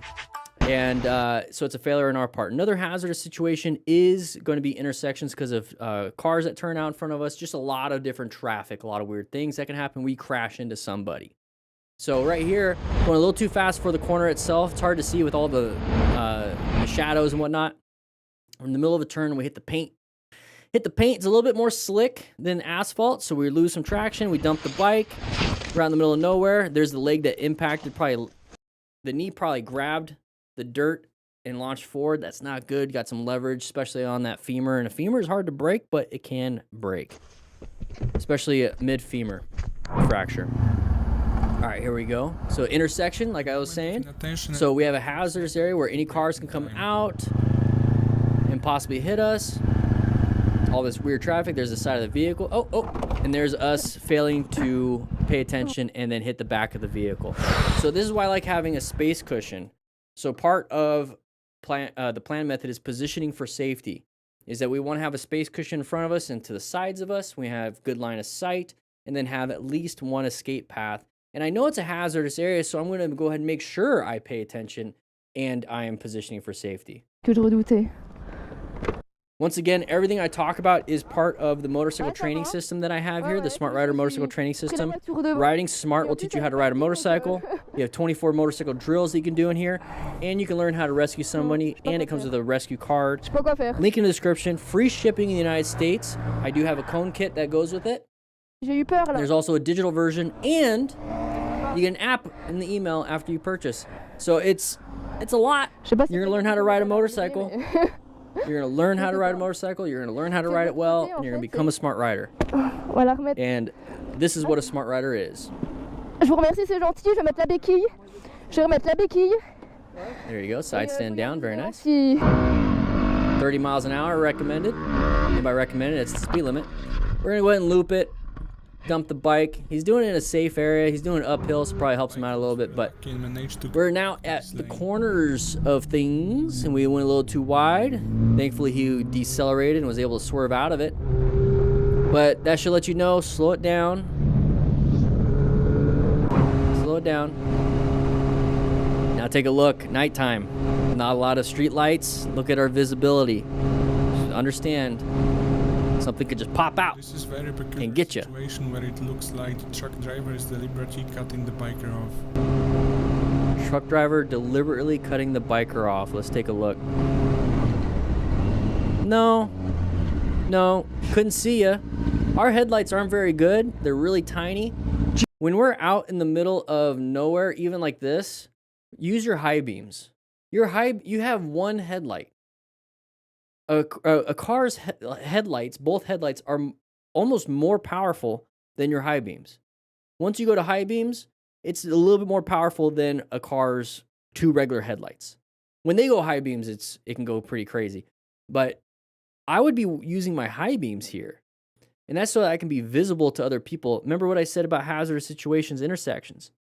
This truck driver is seeing a tiny little dot of a headlight, and they're assuming. Here's the thing. When we're close, it's big. That's what she said. When we're close, it's big. When we're farther away, it's small. So when a car or a person on the road sees a small headlight, they think you're far away. But if we have small headlights and not very bright, maybe it's even pointed down. It looks like it's pointed down. You can adjust your headlights, by the way, on your motorcycles. When it's really small, they think you're far away. So he's like, I'm going to go ahead and turn. That person's far away. And then it's like, oh, crap. No, it's not. It doesn't give them an excuse to do what they did. It makes you understand. So if you understand why they did what they did and kind of the situation and the reality of it, it makes you understand that maybe I should put on my high beams so it's a little bit brighter so they think I'm a little bit closer or where I'm supposed to be. Or, hey, I'm coming up to an intersection. I'm a small target. It looks like I'm always far away because I learned this from DanDanTheFireman. And so when I'm approaching this, I'm just going to be very cautious about intersections because it is a hazardous area. And somebody can pull out in front of me, so I'm going to be prepared for it. It just kind of puts you in a mindset of, oh, we're doing something risky here, especially at night. So I'm going to be prepared. I'm going to cover the brakes. I'm going to look for my escape paths. I'm going to do what I need to do. Because I'm a vulnerable person on a motorcycle, because I don't have a roll cage, airbags, seatbelts, nothing. If you have a seatbelt on your motorcycle, it's a little weird. Start thinking that you're vulnerable. Okay? So start acting like that. If you're a vulnerable person, and maybe you're in a wheelchair or whatever, do you leave your front door unlocked? At night when you go to sleep? Like, do you walk out in the road if you're a vulnerable person because you can get hit by a car? Like, you start thinking like that. There's nothing wrong with that. There's nothing wrong with that. We want to make it home. Cutting the biker off.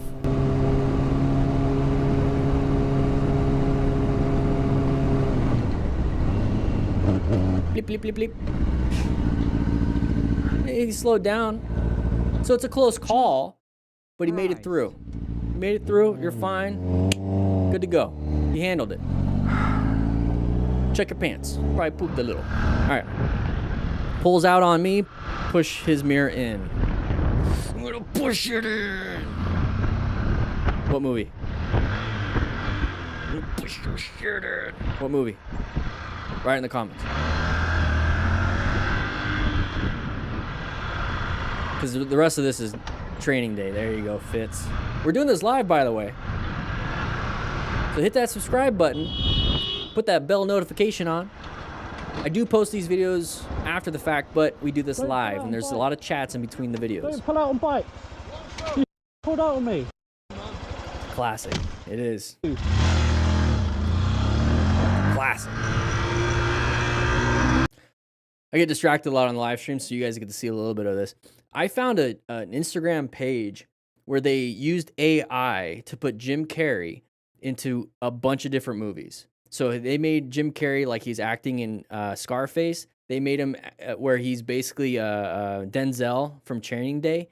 Like, there's just so much. Anyways, moving on. It is hilarious, and he looks like he can fit it in, like into those roles. He's all dressed up. He's like missing a tooth or whatever it is. He's got scars. This is one of those situations in which a biker feels completely helpless. All right, here we go. Let's go and take a look at this. I totally missed the beginning of that. I was looking at the chat. We're making a left-handed turn. He's indicating. This is why I like having cardos, because then you can talk to each other, especially with their new proximity chat. Oh, there's a car. Okay, perfect opportunity to rescue. Let's remain calm. It's to ensure our own safety so we don't get hit by other vehicles on the road. And let's go and check on the person, see if there's any major bleeds. Maybe we can take care of that person. Hey, Winnie the Boo. How you doing? Gold coin and 10 jewels. Appreciate that.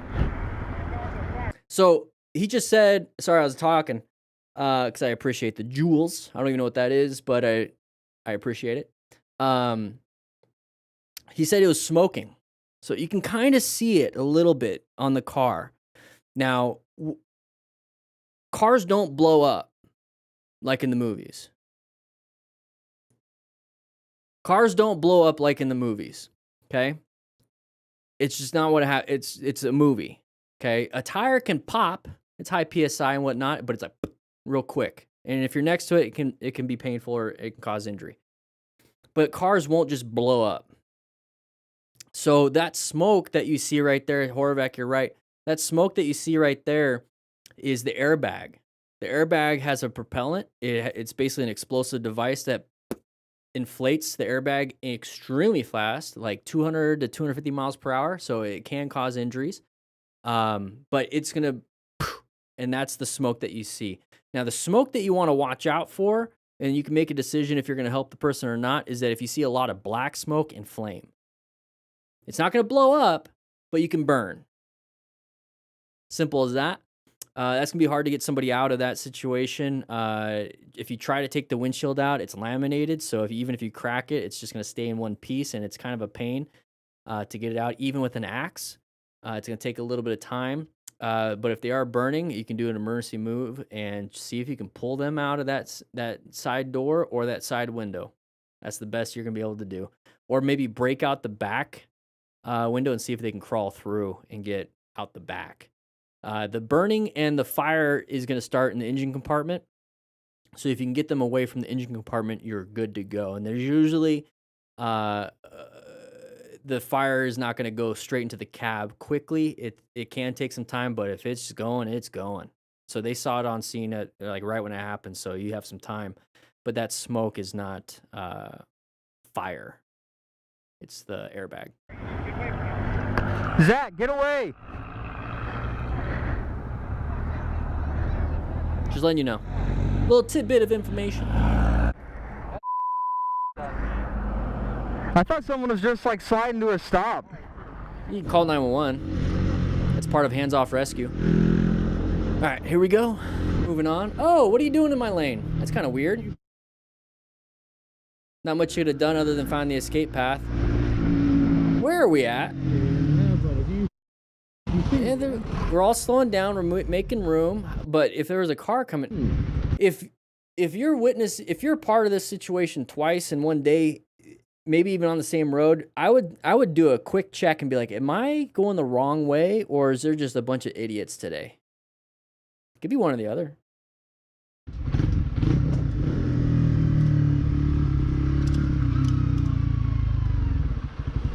No, you. Good, mate. You useless. Okay, interesting. There you go, doing his head check. Hopefully the guy doesn't back into us. And we're back at it again. Not a big deal. That's not a big deal. Don't tell me that's the incident. Okay, this is the incident. Find the escape. Went through the escape. Not a big... We're back at it again. Dude, how many times... Where are we at?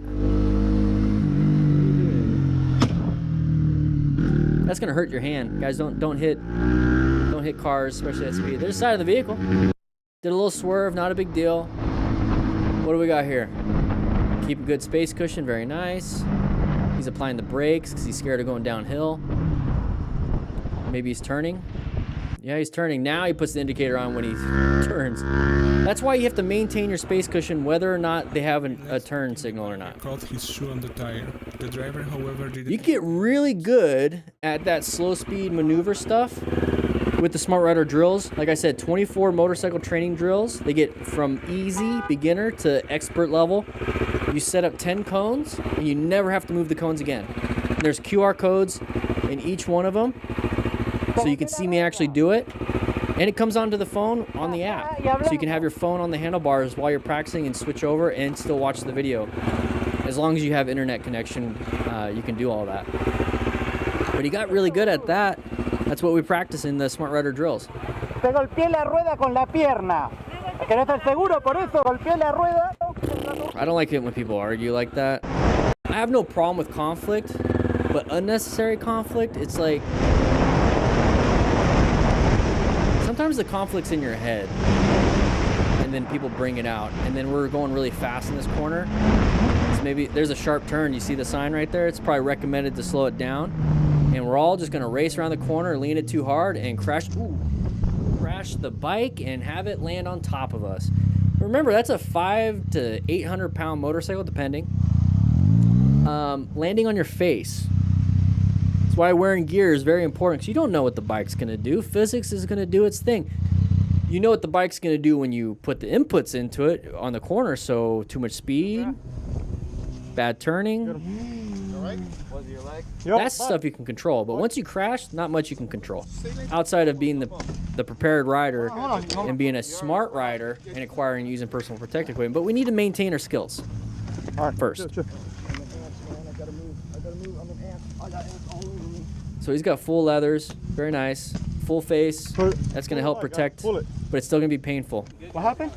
Look at this rotor. Locked up, the rotor's Look at the rotor, bro. That shit bent.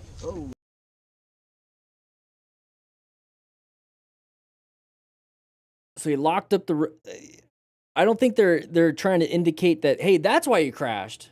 I think they're talking about, hey, man, your stuff's broken. You're not going to be able to ride home. I appreciate that, Cloud. You're not going to be able to ride home. He crashed because he was going too fast in the corner, racing his buddies. We saw the sign right there. It looks like it's recommended 15 miles per hour sharp right turn, because it's a 90-degree turn. These are farm fields, so they are pretty much rectangle or square, so the roads are like that. I grew up in Yuma, so that's all the fields. So we're going really low, we're racing our buddies, and we fell off the bike. So probably low side, it started losing balance and then fell off. That's why we crashed. Now the bike, yeah, yoink, that's gonna hurt. Thankfully his arm didn't get caught in the chain. But I don't want to hear them say that's why you crashed. Let's hold some accountability and be like, we probably shouldn't be doing stupid stuff like this. Hold on. You want my foot? You're all right, man. Let's see what they said again. All right, chill. This is where rescue happens, by the way. Pull the bike, guys. Pull it. He's like guarding his head. So, I mean, it's painful. What happened? Look at this rotor. Shit's locked up, the rotor's Look at the rotor, bro. That shit bent. Oh, he's saying it's locked up, so he can't move the bike back and forth right here because the rotor's bent. That makes more sense. The rear set, I think the rear set caught me. There it is. That's what... If your rear set is catching the ground on a sport bike, do you realize how far you're leaning? You're taking a Stop the Bleed class this weekend, Shmee. Very, very good, guys. If you don't know what a Stop the Bleed class is, that's the whole Stop Major Bleeds portion. You're going to learn direct pressure, how to apply a tourniquet, and then how to pack a wound. Very recommended. That's what I want you guys to take. This right here, part of the motorcycle training system and the rescue card, that's just helping you out to understand what you need to know. And I show you guys how to do it, but it's very important to have that hands-on. The remain calm, ensure on safety is the hands-off portion. The Stop Major Bleeds is the hands-on, and I really want you guys to get some of the hands-on stuff. I can teach you how to ride a motorcycle on your own. That's what the system's all about, and all the drills and stuff like that. But when it comes to medical training, that's something that I want you guys to be aware of it. That's why I have it part of the system. But I really want you guys to do the hands-on stuff. So Smee, I'm going to talk to you next week when we do a live stream. I want to know how it went. And what you learned. Come to the class, and I want you to hold your own presentation, okay? Got some tinsel. Is it Christmas time?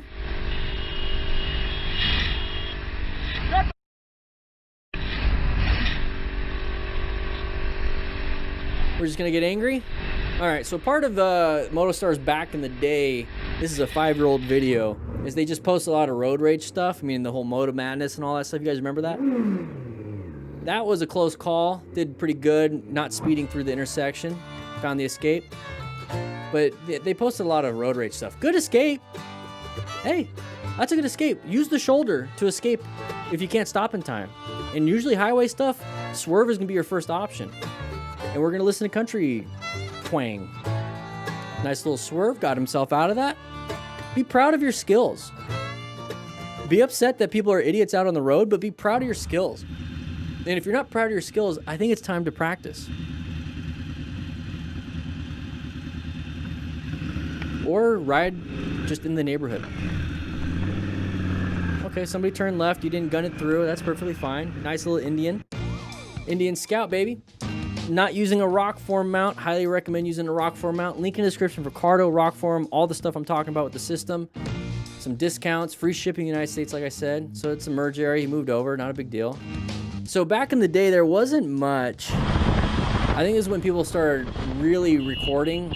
Oh, pedestrian, you got lucky. Thanks for watching till the end. I hope you... Oh, you're welcome. I want to see that last frame real quick.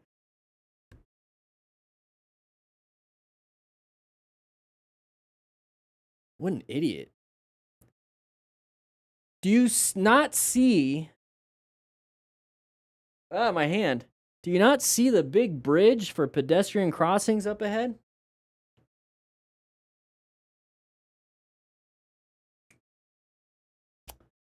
Just wondering. Just wondering. Ride safe, everybody. Whoa, bring that back. Ride safe, everybody. Please don't ride like idiots. Pay attention. Check out the links in the description. Hit subscribe if that's all you can do. It's absolutely free and it helps me out. Share even helps even more. If you share, write a comment, it helps out the algorithm. It helps out so where other people can find me so they can get the training that I put out there every week. All right, guys. I'll see you guys later. Yeah. And that's true. And I did see your comment right at the beginning when I first started. I think it was you, Shmee, about me getting MotoStar's permission. No, I don't get MotoStar's permission to use this. I took a class with a lawyer when I would say about 6 months into doing crash and close call after action reviews because I wanted to learn more about fair use and whatnot. Because this was after, I think this was during or after when Ethan Klein and did the copyright lawsuit, and I was learning about that. I think it was after. And I was like, okay, I want to make sure that I fall into fair use. So there's 4 pillars of fair use. And part of what I'm doing is I'm changing the, if you just watch a MotoStars video. So a MotoStars video is straight up education, or not education. It's straight up entertainment. There's barely any commentary, if at all. And it's meant to just kind of showcase crashes and close calls for an entertainment purpose. So what I do is to hit that 4 pillars of fair use is I change it I do use all the footage per video, but I change it from entertainment to education. I try to make it fun, but it's education, and I add more commentary when it comes to actual training stuff. And so it completely changed. You guys hear that too? I think it's when you guys donate. It might be an old Streamlabs thing, because I used to use Streamlabs. I use OBS now. So I completely changed the market availability for it. And these are all public videos. So there's no creative aspect outside of the editing, and then like the little 8 and some of the like the intro. And so any public thing can be used if you change and add commentary to it. And so there's case law when it comes to that, when it comes to parodies, comes to commentary, and a few other things. And so as long as I make changes to the actual stuff, that's why I forgot who asked if they can just do clips. That's why I said, go ahead and make commentary, go ahead and give your 2 cents, and then it becomes fair use. It is what it is. But if I just re-uploaded Motostar's videos, that's illegal. Not criminal, it's civil. But everything I'm saying, if for some reason Motostars wants to do anything to me, they have every right to try to do something. It's called the Digital Millennium's Copyright Act. They can do a DMCA takedown, which is a copyright strike on YouTube. And they can do that if they want to. The thing is, it's up to me if I want to defend it. And if I want to defend it, guess what? We're going to federal court. And I'm willing to do that. I've had to do some counter notifications to multiple people. I think there's been 5 this year so far. One recently in July, and the counter notification is basically saying, "Hey, I'm willing to go to court for this." And then so fair use isn't a guarantee in terms of I win. I have to go to court and I have to defend the 4 pillars of fair use that I do.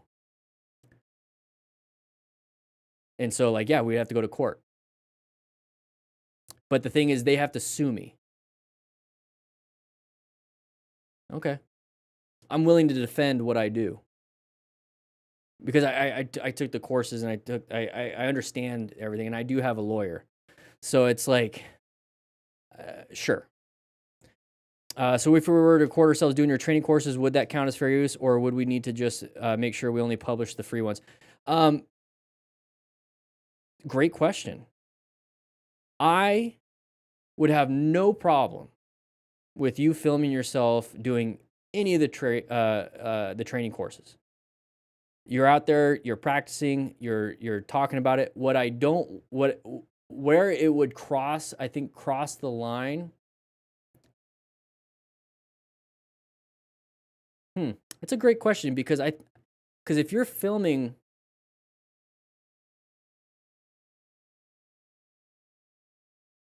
where I'm not thinking in terms of like what would piss me off. I'm thinking of what would constitute fair use for that situation. Like how would I film? Like, let's say I was filming somebody else. Like if I was filming, let's say there's a bunch of stuff in here, right? If I was filming like me doing everything, I couldn't take a screen grab of the photo of every page and just post the pages. You know what I mean? I couldn't do that. I can give commentary on it. Like I couldn't, like if I couldn't read every page on the video, unless, like, let's say I read the page and then I give my own commentary, and then I read the page and I give my own commentary. You can only use so much of the original content, because this is a creative work. This isn't creative work. So the part that would get difficult is if you're posting my creative work, but you doing the course is your creative work.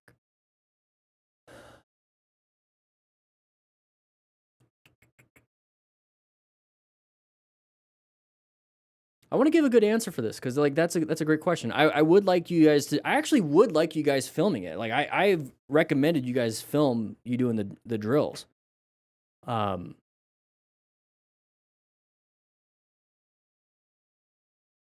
think if you posted the drill booklet during, I think that might be it could get close to a problem. It's not something I would sue you guys for.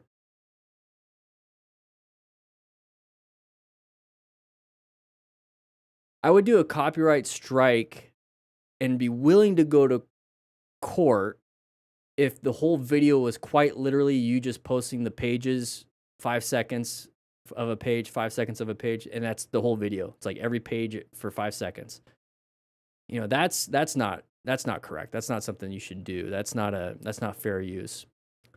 But if you're like writing and doing it, and you so happen to post the picture of you of the drill, that wouldn't be a problem.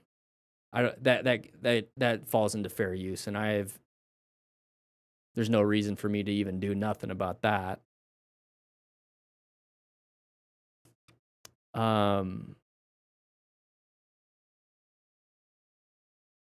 know, I'll just say this. If you want to film yourself doing anything from the system, because I have to think about the mission here, the mission that I have. If you want to film and post you doing the system, you're good to go. Nothing will happen. If you are trying to post the system so other people don't have to buy it, and it's obvious in the video that you're just kind of posting the system so others don't buy it, I think with the Digital Millennium Copyright Act, I think that's when it doesn't meet the fair use. I think that's when it does that. But I still wouldn't want to do anything. I mean, the issues that I've had, so just for an example, the issues that I've had when it comes to this, it hasn't been anybody posting videos, but it's been on websites that literally take the PDF that I have, so like the digital download, and they literally posted it on the website. Like they literally, like, I wonder if there's even somebody still there, because I've had to do takedown requests. Let's see, Smart Rider Motorcycle Training Drills PDF. Yep. So they took it down because I sent a DMCA. So I just typed in Smart Rider Motorcycle Training Drills PDF. So there's me right here. And then we got some people here. That's pretty cool.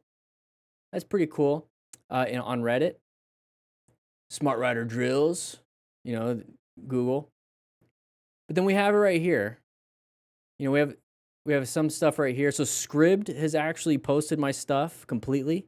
I've had to take it down multiple times. But right here, Manuals Plus, I found it and I sent in a DMCA takedown, kind of like a copyright strike on YouTube. I had to send it to their website. And so now when I click it,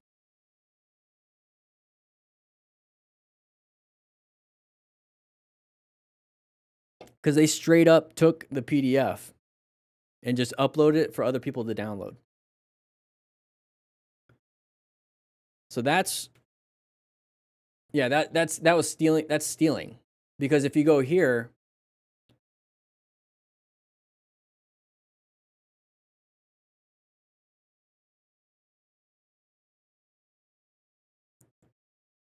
and this is by itself. I mean, you can get the system and you get everything. But yeah, they straight up stole it. Yeah, so that's when it becomes a problem. When you straight up steal it and then try to give it away or sell it yourself. That's a problem. But if you're just documenting your training, I'm proud of you. Now, if you want to like document your training and then post the link to the shop, that's even cooler. You know, here's how you can get your own. Because this is how I feed myself. This is my job. So it's like, that's where the business side is in conflict with my personal, because I do want everyone to train. But at the same time, it's like, if somebody takes food from my table, basically, or like my rent money, that's when it becomes a problem. And so I have to like think in terms of that. But at the end of the day, I just want you guys to be safe. So yeah, if you want to post, like, and that's one thing, is I really want to get to a point where I can have affiliates of my own, kind of like how I have Cardo affiliate, where you guys get a discount and I get commission. Same thing with Rockform. I want to get to a point where I can have my own program, and if you guys tell people to get it, I want to give you guys money. Like, I want to be able to get to that point. But I think I'll do that once I get the new book out, because that new book's gonna have everything. And I'm actually thinking about. I have a whole plan. I have a system. I have like an action plan and it's not a strategy. It's an action plan, basically, to where, like, what happens after the book is made is that I want to reach out to like Doodle and a few other people. We'll see how it goes. I want to make it good, because a lot of content creators, like, and I know this is why I had to build my own system, because YouTube doesn't pay very well. YouTube doesn't pay very well. And then thankfully Cardo has a really good commission rate. I can't tell you what it is because it's part of the contract. But nobody has a good commission rate. Nobody had, like, we're out here promoting all these products for other people, and a lot of content creators, they can't do this full time, even though they have great ideas. They can't. And the thing is, if a content creator is making really good content and they can't do it full time, that means their viewers that have great content from that person get less of it. And so if a content creator that's really good is able to do it full time and dedicate all their time to making good content, and they can do that, that means the people that watch and subscribe and all that stuff can get more. And I think that's a good. I think that's a good. Not a good thing. I think that's an actual good. And there's a lot of content creators that can't do that because nobody will take the risk of giving them a good commission or whatever it is, or like a brand deal. And so they can't do it. So what I want to do, what I do for you guys and what I do for my viewers is that I'm very thankful that I can do this full time, and I can put out content a lot, and I'm working on new content. It's not just this all the time. I'm very thankful I can do that, but that's because I had to build my own company to do that, to pay me. I'm my own employee, so I pay myself through it. So I appreciate every sale that I get, and I'm very thankful. And I'm gonna walk to the post office to deliver something for one of you guys. And so, like, I do my best to keep you guys safe and give you the ideas that pop in my head onto paper, into video, and to do that for you guys. And then I want to apply that purpose to other content creators and be like, hey, I want to give you a big commission. This is the product. It's going to be the new book, right? This is the thing. You have a bunch of motorcycle riders that are on your channel. A lot of them might want to learn how to ride. Here's a system for them to know how to ride. And I want you to keep putting out great content. I'm going to pay you like a good percentage per sale so you can keep doing it. And so I want to keep them healthy in terms of being a good content creator. So like I have this mission and purpose. And I want to do that because I've been on both sides. I've been the rider. When I first started riding, November 2011 in Yuma, I had to do it all on my own. There was no MSF around me. I didn't know about the MSF even at the time, but afterwards I looked it up and there's nothing there in Yuma. I would have to go to Tucson or Phoenix to do that. And it was expensive and I'd have to take time off and all those other problems. So I learned in the neighborhood. I practiced in the neighborhood. I took it slowly. I did all those things. And that's why this book is designed this way. It's all in the neighborhood. This is how I learned. This is how I learned with some extras. There's more that I've learned since then. So I added to that. But that's how I learned how to ride. And so like I dealt with that problem. So I created a solution for the problem that I had. And then I had a problem when I first started making content. I had a problem with doing this full time. It was difficult. I got very lucky with a lot of my hard work. So luck is just me doing so well that opportunities came up. That's what luck is. And I capitalized on it. So it was very nice. But I remember the stress. I remember the stress of creating content and like putting in so much work into it and getting $50 that month. and it was really difficult and I wanted to do it. And so I know a lot of these content creators are dealing with the same thing. And it's like, hey, I'm willing to make a bet on you. It's going to be, you know, obviously you're going to have to make sales to get paid, but it's a good product. It fits your audience. And I'm going to give you a healthy commission. And so I want you to keep making good content. Here's something I'll reach out to you for. Instead of like, you have to sell like a cardo or you have to sell like a phone mount or saddlebags or some random gear. And you get, a lot of these places only give like a 4% commission. That's nothing. I want to do 20%. I want to do 20%. 20% commission. And so it's like, I want you guys to be, so that's the direction I'm going. I don't know why I was talking so much. But yeah, Yuma is insane. Went to Phoenix this last weekend and it was 115 degrees, but felt like 130 Fahrenheit. It was hot. It was hot. Oh, Horovac, eat a slice of pizza. What time is it? Oh, it's about time to let the dogs out. So we got to get going. We got to get going. Yeah, Tucson's a lot better. Phoenix seems to just retain all the heat. I think the internet's doing better. I think it's because I was trying to do the vertical stream at the same time. I might not be doing that. Pizza. I had a QT breakfast pizza this morning after I took the dog to the vet. Yeah, Tempe, Arizona actually just made an announcement that they got rid of the flock cameras. They got rid of the flock cameras. I don't know.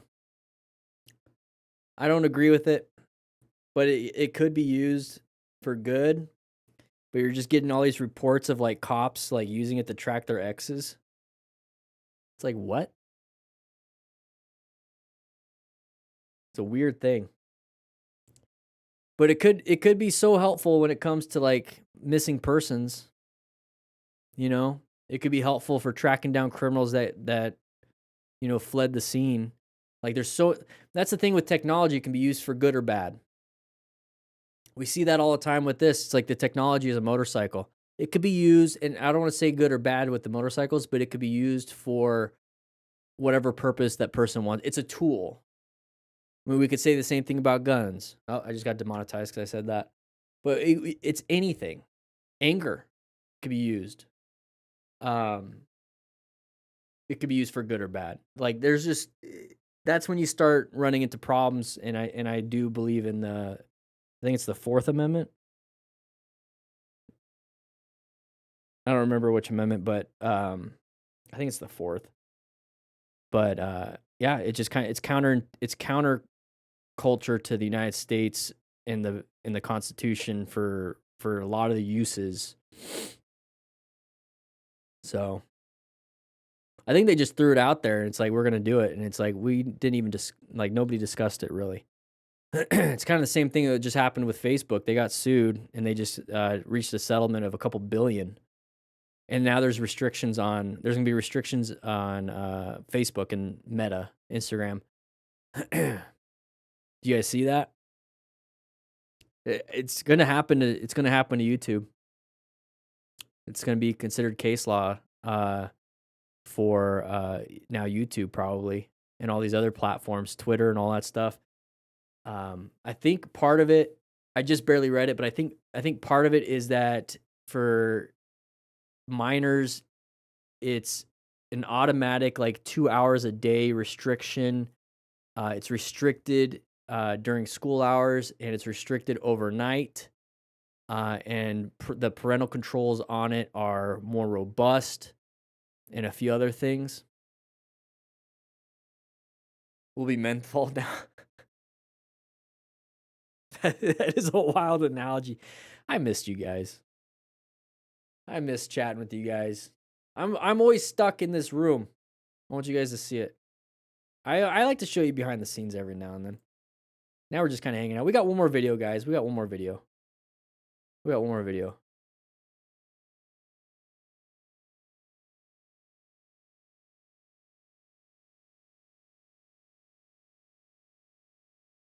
A little behind the scenes. I'm stuck in the corner.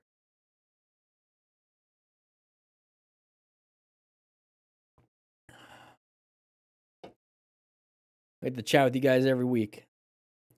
That was one of the problems with the internet going crappy. I couldn't do a live stream. But we're losing people. I am in the basement. The door's locked. I'm being forced to live stream.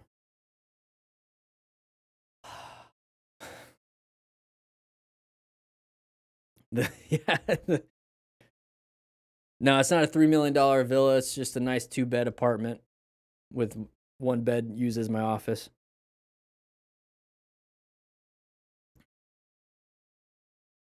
Which we have to get to this video, everybody. We have to get this video because I got to take the dogs out to go pee, especially the old one. He likes to piss in the living room. I'm going to double check real quick.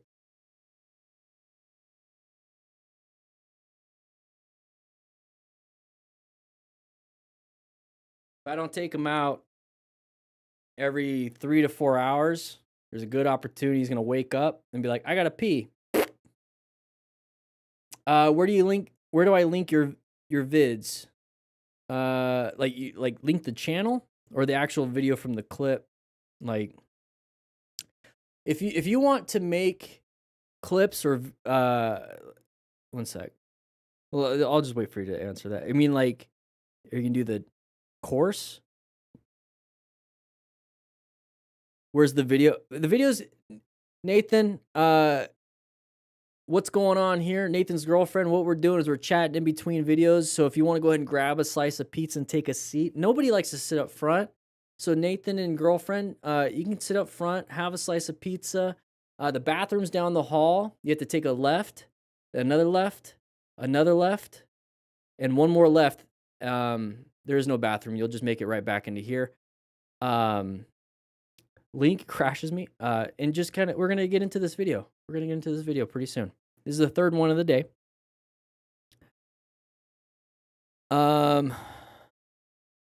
Link crashes to you. What link? Like, I made it to where you can't post links in... Oh, you can't post links in the chat. Because I used to allow it, and then some people started posting some weird links. And I think YouTube actually got the hang of it and stopped making it to where people can post links. What video are we talking about, Brian? What video? There's a little bit of a delay. That's why I keep chatting while I see the chat kind of slowly catch up. Yeah. Where do I send you crash vids? Oh, I just stick to MotoStars. A lot of people send me in DMs on Instagram, but I can't sit and watch every single one because then I'm on Instagram all day. You know what I mean? Once I do my live stream, I edit and I stay away from motorcycle stuff unless it's like a personal thing. And I try to stay away from being on social media myself as much as I can. But I mean, if it's your stuff, there's the Discord.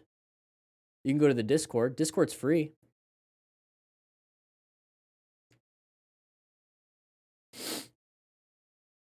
There's a link in the chat, or not in the chat, in the description. Let's see. Is there a link in the description? Yeah, the Discord server. We have a lot of people in there. They post their crashes and close calls.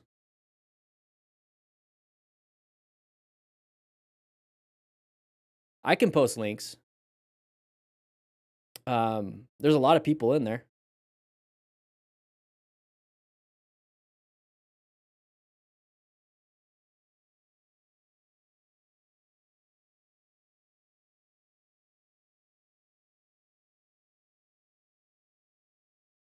Lots of people in there.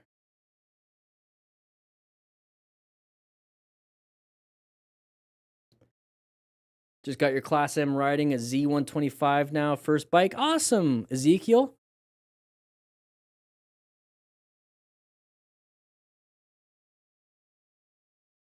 Awesome, Ezekiel. Well, keep watching. Keep watching. Have a good time. Maybe get the digital version of the Smart Rider drills. Practice in the parking lot if you can. But if not, just keep watching. Hit subscribe. Thank you, Ezekiel. I appreciate that. I like to have fun on the live stream. So if you've only been watching for a week and you caught me on a live stream, that's pretty awesome. I've got over 3,000 something videos. You decide you're going to sell your bike in a month? You're going to stop riding Moto Gaga? Or are you selling your bike to get a new bike? You're going to do a different hobby? Oh, you're going to upgrade. Okay, very cool. That's the things. You can do any hobby you want. Any hobby you want. I like golf. I've been playing a lot of World of Warcraft lately. Anybody here play World of Warcraft? I feel like Brian and his girlfriend really want to watch the next video, so we got to get through. I just enjoy chatting with you guys. I got back in World of Warcraft. I used to play back in 2004 to like 2008. Got back in like 2011, 2012, and then stopped until recently.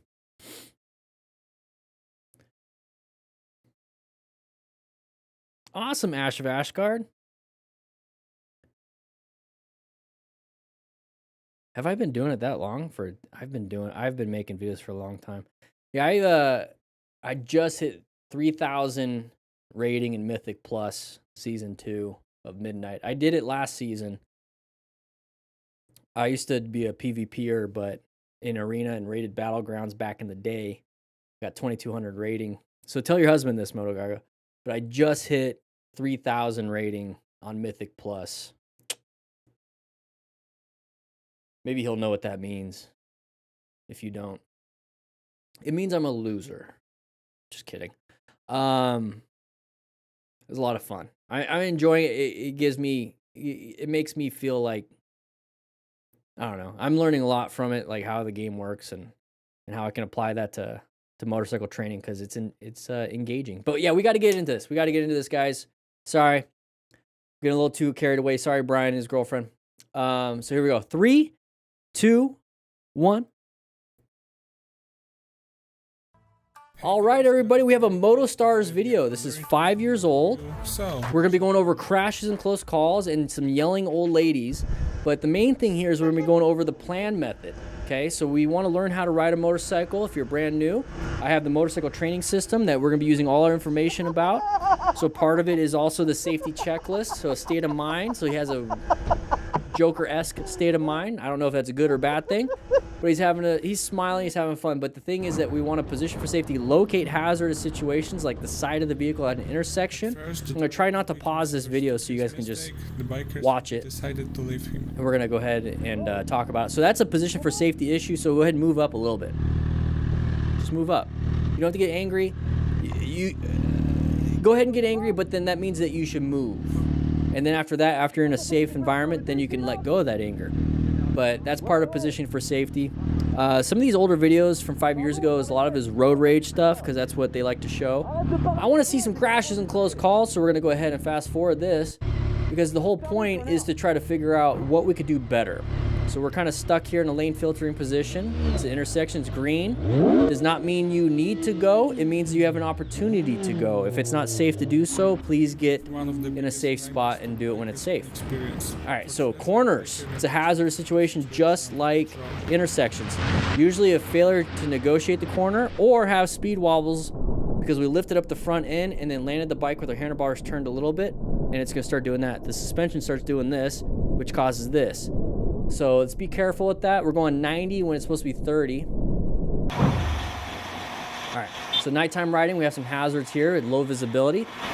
Person might want to switch lanes on you, not a big deal. Stay out of blind spots. There's brake lights. Our gaps are being closed off. We're gonna probably swerve left to get around it. That's what they wanted to do too. All right, we're gonna pause because right here, this is an open lane pattern. We cut off this person. Let's just pretend this person's not there. We cut him off though, so that's kind of a D-bag move. But an open lane pattern indicates there's an open lane and we want to switch into it. Just the easiest way to understand that is that if you're at the grocery store and there's two lines, or there's one line. There's a long line. There's 5 of you in the line. You're kind of waiting. It's taking forever. Grandma bought a bunch of weird stuff, but that's fine. She's grandma. She can do whatever she wants. It is what it is. Practice your patience. But we're standing in line. All of a sudden, an associate just opens up the next aisle, and they're like, hey, come on in. Everyone starts moving over to the open lane because it's the shorter lane. It's ready to go. You want to get into it. You don't want to wait. It's kind of the same thing here when it comes to riding a motorcycle or driving a car. You're going to have people that don't want to be waiting in line, so they're going to move over to the open lane. That's an open lane pattern if you can recognize it. We did it ourselves here on the motorcycle because that's the method and the methodology and the idea of it, and we want to get into the open spot because we don't want to be stuck behind another person. Same thing, right? But if we see, let's just go ahead and point this out. If we see an open lane, and there's a car here, and there's a car right on his butt, more than likely he's going to want to switch over to the lane that's moving quicker. And so if we're coming into a position, let's say we're over here where my head is, right? We're over here and we see this.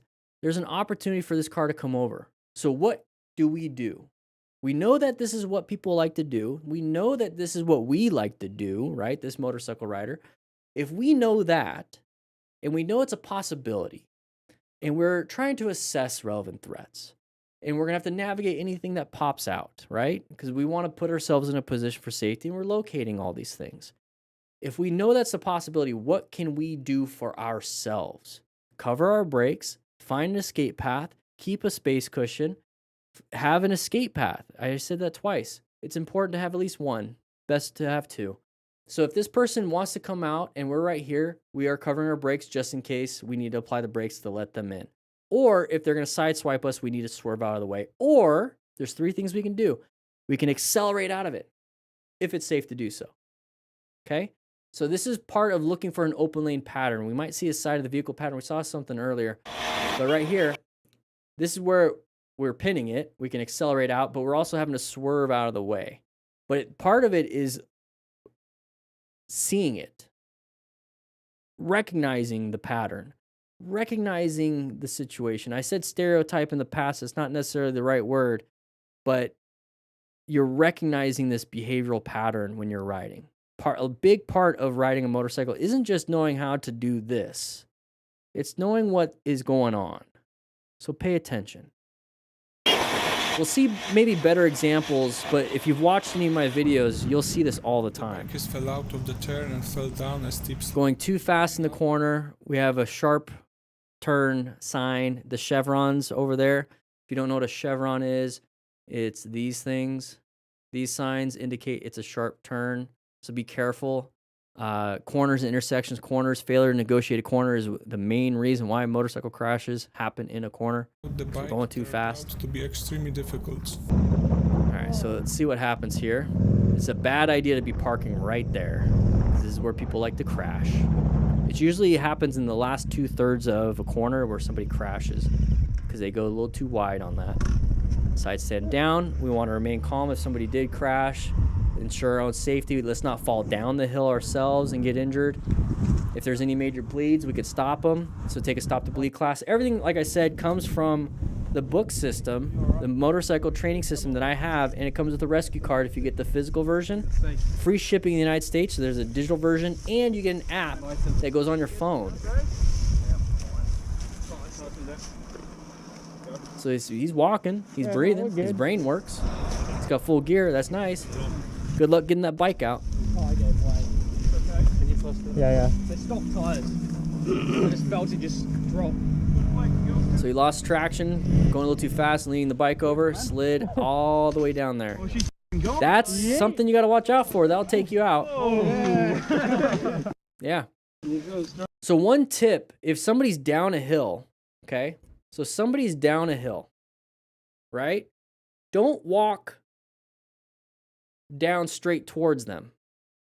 Because when you're walking straight down towards them, you're kicking up rock and a big rock like that or whatever. Guess where the rock is going? Walk down and then to them. So if you're walking down and rocks come down, it's not going to hit them. Walk down, walk to them. Okay, that's a little tip from TRT, Technical Rescue Training, that I had as a firefighter. We don't walk straight down to them. We walk down to the side parallel and then walk to them. Okay? Man, for a reason. Alright. So this should be a lot better. It's like For a breather, really. Yeah. Right. Good thing he's got friends. 1, 2, 3. Okay, so the internet decides to not work, or the YouTube video itself. So we're just going to go ahead and chat a little bit. Just kidding, I'm going to cut this part out. Thanks a lot, YouTube.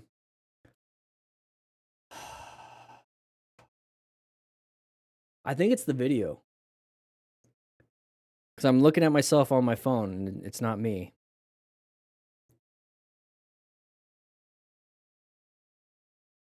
I'm going to have to cut that. Why is that one part not good? All right, here we go.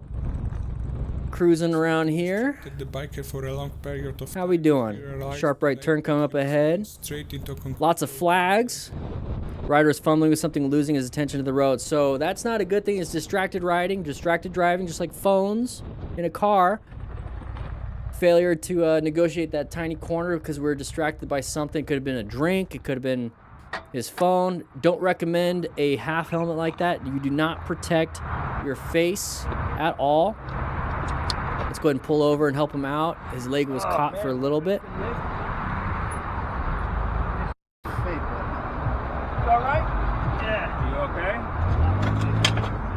Yeah, it's a heavy bike. So all these youngins with their phones, it's not always the youngins. It's anybody can get distracted. Is my bike too close? No, just leave your bike there for now. You're okay. I'm not going to hit him, right? So he's helping them. Get that shit stand down. I will. You guys okay? Yeah. You need me to call? You need me to make a call for you? Okay. There's the side stand down. Very nice. All right, we're moving on. I'm Dustin. All right, Dustin, let's see what happens here. We're going to go ahead and take off. Yeah, wheelie time. Hopefully you don't loop it. So this is a high-risk, high-skill maneuver. Oh, just kidding. His buddy crashed on the simple corner. Probably wasn't paying attention. Looks like he slammed the brakes last second, dumped the bike. Good. Left shoulder's probably in a little bit of pain because he slammed it pretty hard. Left hand also, because you put your hand down. You can break a wrist. What's up with the bells? Oh, that thing is done. Done, son. What happened, bro? I looked back at you to see where you were, and then when I looked forward, I was a little too close to the edge. If the road is turning and you're going straight, where do you end up? It's very important that you pay attention where you're going. I think it's a lesson everyone knows. Man, you good? What happened? Your arm good? Yeah, I'm good. I just rolled. I'm gonna go be for a second. Yeah. Take your time. Did you guys see his jacket? Just got tore up that quick. That's your skin. That's your flesh if you don't wear gear. Okay? I'm gonna go be for a second. The turn just jumped out of nowhere. Take your time. So I'd watch out for anybody coming around that corner. That'd be a big... I don't care about the bike. I'm looking down the road. making sure nobody's coming. I might actually take my bike back to the little parking area and then walk back to him. Watch out for the cacti. It's not called cactuses. Now, this is an old video. They like to linger. They only have like a couple videos, so we're just going to hang out. But, yeah, I'd be looking down at the traffic because you guys can get hit. Okay, that's part of remaining calm and ensuring your own safety is that you don't want to get hit by another vehicle after you've already kind of rescued yourself a little bit. You don't want to get hit. All right. I already don't want to watch this one. I already don't want to watch this one. The only solution to the problem. I think this video is mainly going to be about idiots, and there's not going to be very many crashes and close calls. So we're just going to have fun with this. Marquise. Excuse me. You too. Excuse me. What, you think you're special? Excuse me. Why are you touching me? I'll beat you the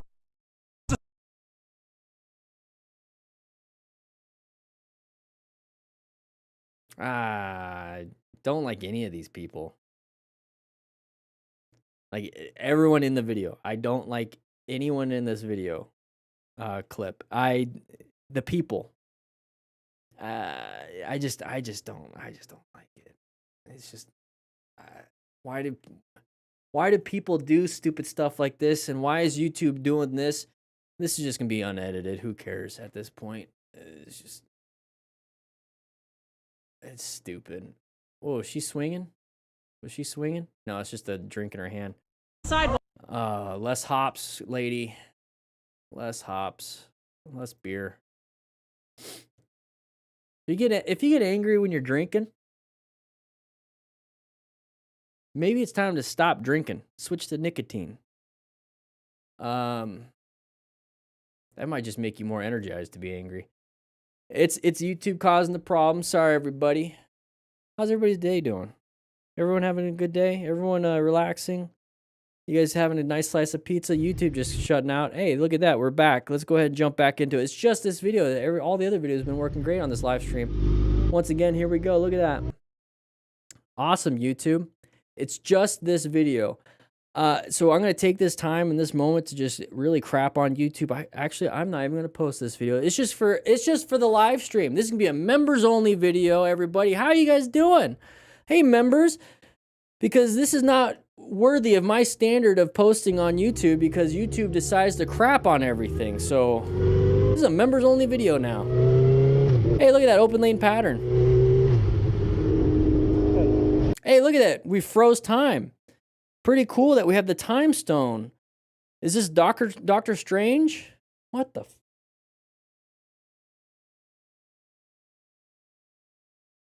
It's YouTube. Thanks a lot, YouTube. Because I'm watching it on my phone. I'm keeping an eye on it. And it's me moving around. Just not the video. Here we go. Look at that. Maybe I should just stop pausing. Maybe that's the thing. Either way, it's not going up. It's just for members. Intersection right here. Look at that. Not a big deal. We switched lanes. We just cut off somebody. Not a big deal, I guess, for us. Sun in our eyes from the mirrors. Yeah, this is a crappy video. Sorry. I don't watch these beforehand. Oh, what we did? Oh. Is it a one-way? Or did you run a stop sign? I don't...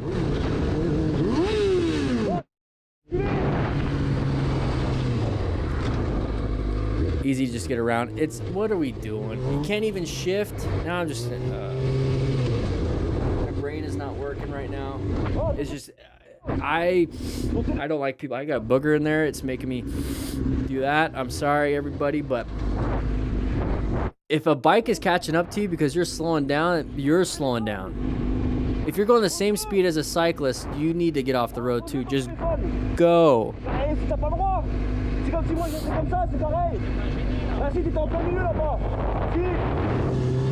If any of you guys act like this, it's a wake-up call to get some help. Get some help. Mais non, mais tu regardes pas ton téléphone. Si, tu dois... Bippity boppity boopity bop. I don't want to skip. It's at the end anyways, guys. So thank you so much for watching this video that decided not to work because YouTube, for some reason, can't pull a 5-year-old video out of its servers and play it at 1080p, 60 frames per second, even though I pay for YouTube Premium. And so now it's going to be for members only. And you guys get to enjoy it because we're doing this live, and it's frustrating me. So I'm going to have a slice of pizza, and I'm going to get myself out of here. Thank you guys so much for becoming YouTube members. Thank you so much for watching this video. I will keep you guys updated on the new book. But once again, grab the system if you want to, and I'll see you guys later. Okay. Yeah, that was stupid. That was stupid. That was stupid. That was dumb. Ugh. We'll do it live. I think YouTube realized that video was extremely dumb and decided, you know what? We want people to leave. So we're just not going to let it play very well. And that's also letting me know, don't pick 5-year-old videos. Stick to 2 to 3 year videos at a time. Because my internet's fine now. I'm literally watching it on the live stream, and I'm moving around. Like, I'm watching it on my phone. I'm moving around. The video's not. That's why I like to. I try to move. If the video's, because it's like, who knows if the video's the problem or the internet's the problem or the, I don't know.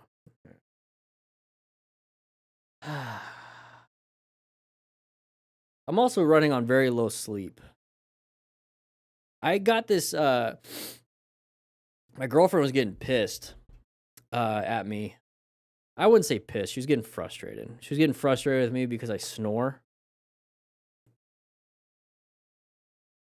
I thought it was, I got to 190 pounds. And I thought I was snoring because I got fat for my size. And so I lost weight. I'm like 159, 160. I wasn't 190 when I met her. I've been like 160, 165, but I haven't slept next to someone in a while. So I never got any feedback, right? I don't know if I snore. I don't wake myself up. Every now and then I will, I guess. And so like she's been getting frustrated because she has to go to work. I could sleep in if I want to. I don't, but I can. And she's like, you need to fix it. So I've been using nose strips. I used mouth tape, and mouth tapes help, but then I grind my teeth also. And so I got a mouth guard. So I'm over here sleeping with nose strips, a mouth guard to chew when I'm sleeping. And thank you for the dog treat. I'll get them. We have some healthy dog treats. I'll give them some dog treats for lunch, like one each. So I appreciate that. So I have like a nose strip. I have something inside my mouth, so if I'm grinding my teeth, it's just chewing the plastic basically. And then I have a mouth tape on. So I'm like, and then she used to want to keep the dogs in the room, so I'd have earplugs because they make noises and it wakes me up. I'm a light sleeper now because of firefighting, so any noise wakes me up. And then if it's too bright in there, I'll have an eye mask. So I have an eye mask, earplugs, nose strip, mouth guard, and mouth tape. It was just too much. It was too much. She actually had to start every now and then. She'll go to the living room to sleep on the couch, and I don't want her to do that. And so I bought this this snoring mouth guard. It's designed. I think it's called SnoreX or whatever. And it hurts my jaw because the whole point is it gives you like a manual jaw thrust. You guys know what a manual jaw thrust is? It's basically it does that, which makes it to where your tongue doesn't fall back. That's what we do for head and neck trauma, is that if we need to get an airway, we'll do a manual jaw thrust forward instead of opening their mouth or whatever. And that prevents the tongue. And so it does that, but it doesn't do it like that much. I need to get a CPAP. I think that's really what it is. I bet you my sleep would be better. I'd be restful. But the mouth guard SnoreX wasn't cheap. It works. I haven't been snoring. I just don't like wearing it all the time because I get jaw pain every now and then. But I do need to get a CPAP. It is what it is. It's just the anatomy of my throat or whatever that's causing problems. I don't know how CPAP would help with that. But I've only heard amazing things about sleep quality. If somebody's having problems with snoring or whatever the problem is, I heard amazing things about CPAP. I did a sleep study when I was at my heaviest because I wasn't sleeping well. I did a sleep study. That sucked. Having to sleep overnight at some place with all the electrodes and the nasal cannula and everything. You can only sleep on your back. Ugh. They said I had like I had like minor apnea and I snored. Apnea is not a good thing. It is not a good thing. Look into one of those implants that stimulates the muscles. I will. I've tried my best. In order to get a CPAP, you have to have a prescription. And that's a pain in the butt. That thing did make my husband's jaw hurt. It made him snore less, but it hurt, so he doesn't use it. I think he needs CPAP. Yeah. From what I hear, every story about a person that was dealing with sleep problems and it was prescribed to get a CPAP, the sleep quality of having that CPAP is so amazing. It's just so weird and awkward, and with everything, it just takes time getting used to, but just having that thing on you when you're sleeping, and even the noise, the cleaning of it and all that other stuff can become a problem. So ham on wheels, like you understand that then. If you had obstructive apnea, the machine has made a difference, right? I think I do have apnea because they said I had like a minor one, right? And I do. I have two pillows.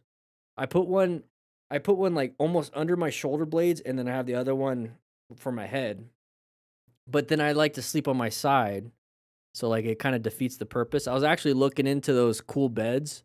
I remember back in the day at those commercials, but they make them.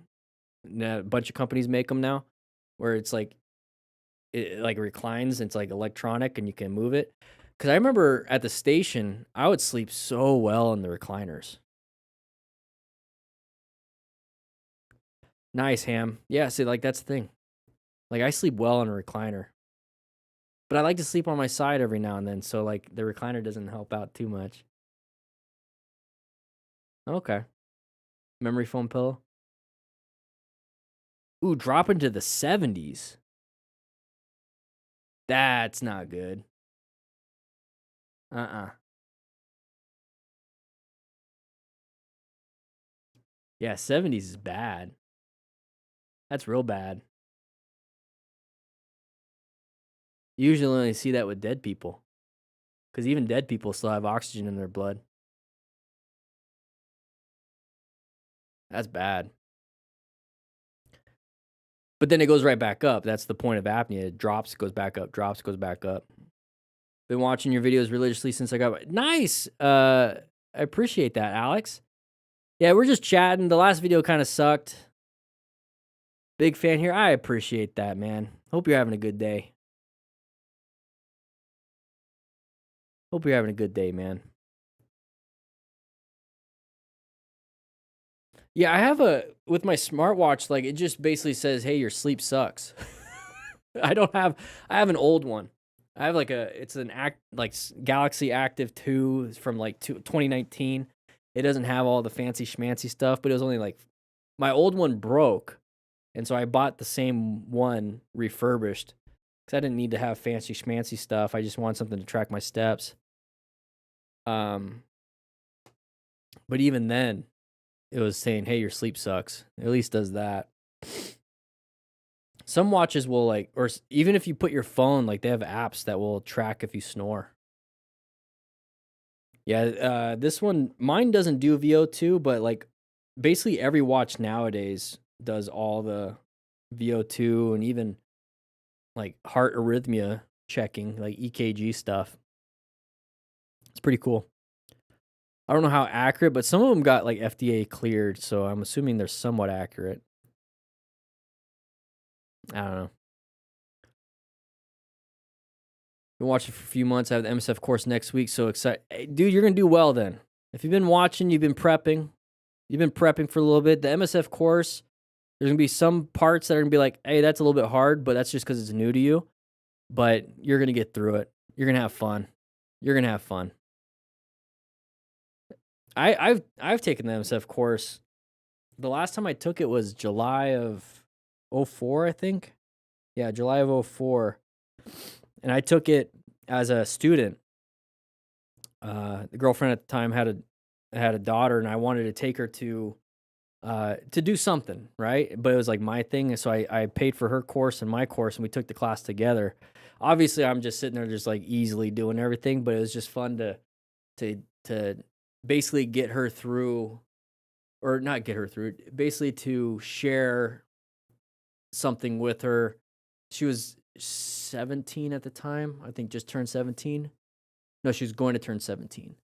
Yeah, she was going to turn 17. So I was like, hey, how cool would it be for you as a 16-year-old to get your license? And that was kind of like the thing I did. But it was fun. I have fun during those courses. I used to teach them. It's fun being a student. So you're gonna have a lot of fun. You're gonna have a lot of fun. Everyone has a lot of fun during those things. Some people get stressed out, but when you're there, just one exercise at a time. The dogs, you're right, Winnie the Boo. He's probably sleeping right now, but as soon as he wakes up, literally he wakes up and he walks to like the hallway. He's like, I'm good here. Psh. I am dog. Simba, is that you? How do you don't have thumbs? How are you typing? Yeah, the figure eight, if you can practice now, and that's the thing.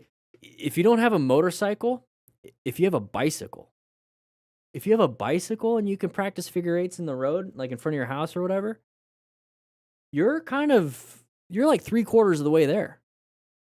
The only thing that's different between the bicycle figure eight and a motorcycle figure eight is the weight of the thing, and instead of pedaling, you're using throttle. That's it.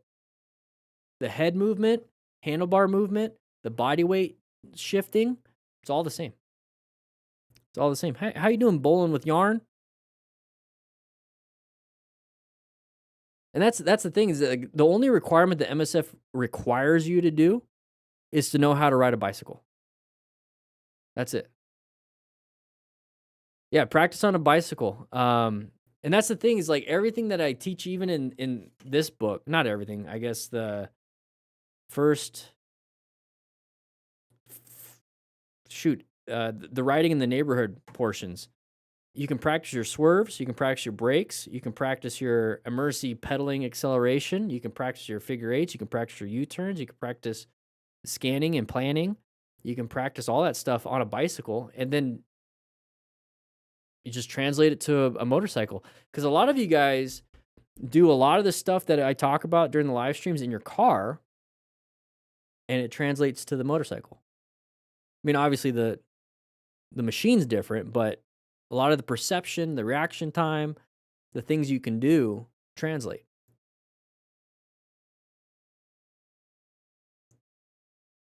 Took like almost 10 years break of biking. Now I got an opportunity to get a bike, and it's a big upgrade from what I had before. I'm a bit scared, but also looking forward to it. Any advices? You're in the right spot. It's okay to be a little scared. It's okay. I think you kind of should be. Because you need to have a healthy level of fear to point you towards, I need to learn. Because a lot of people are like, I'm good. They might be scared, or they might not be scared, but they're like, I don't need no training.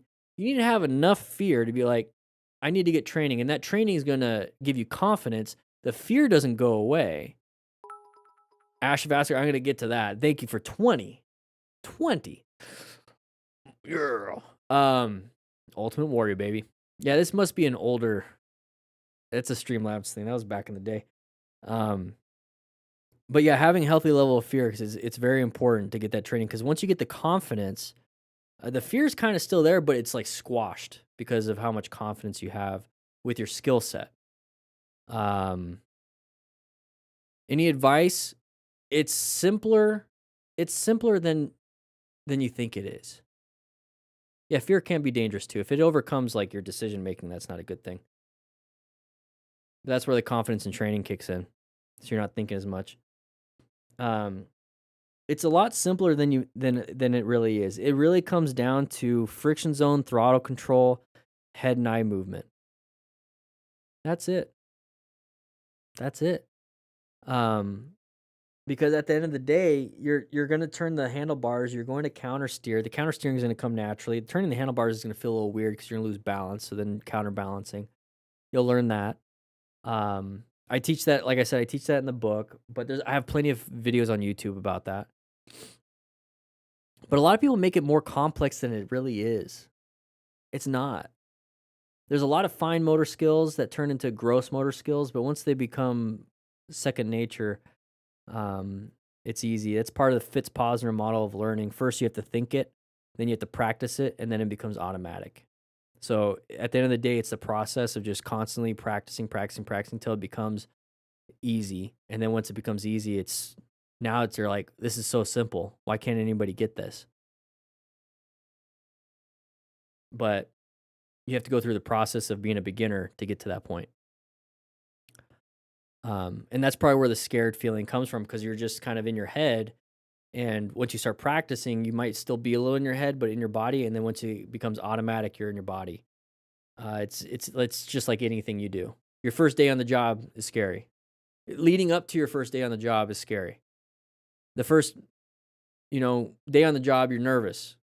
The 10th day on the job, you're less nervous and you're more competent. 6 months into the job, you don't even remember why you were freaking out in the first place. And it's the same thing with motorcycles. It's the same thing with driving a car. It's the same thing leading up to your first date with your girlfriend. And then by the 10th and 12th date, you're like, this is easy. Or maybe it's like, I'm scared for my life. Who knows with your girlfriend or your 10th date. It's just the process of everything.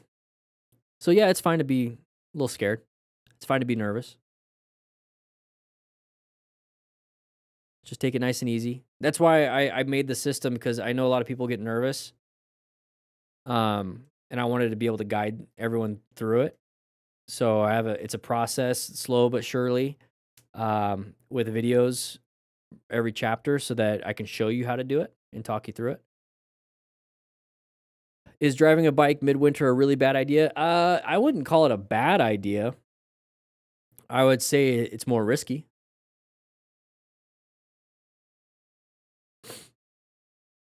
It all depends. Like, winter here in Tucson, it's cold, but it's nice because it's way too hot. Riding out here in Tucson in the heat in the summertime, you have a higher chance of heat exhaustion, and the first part of the heat illnesses that you can have, there's 3 parts, so you can get heat cramps.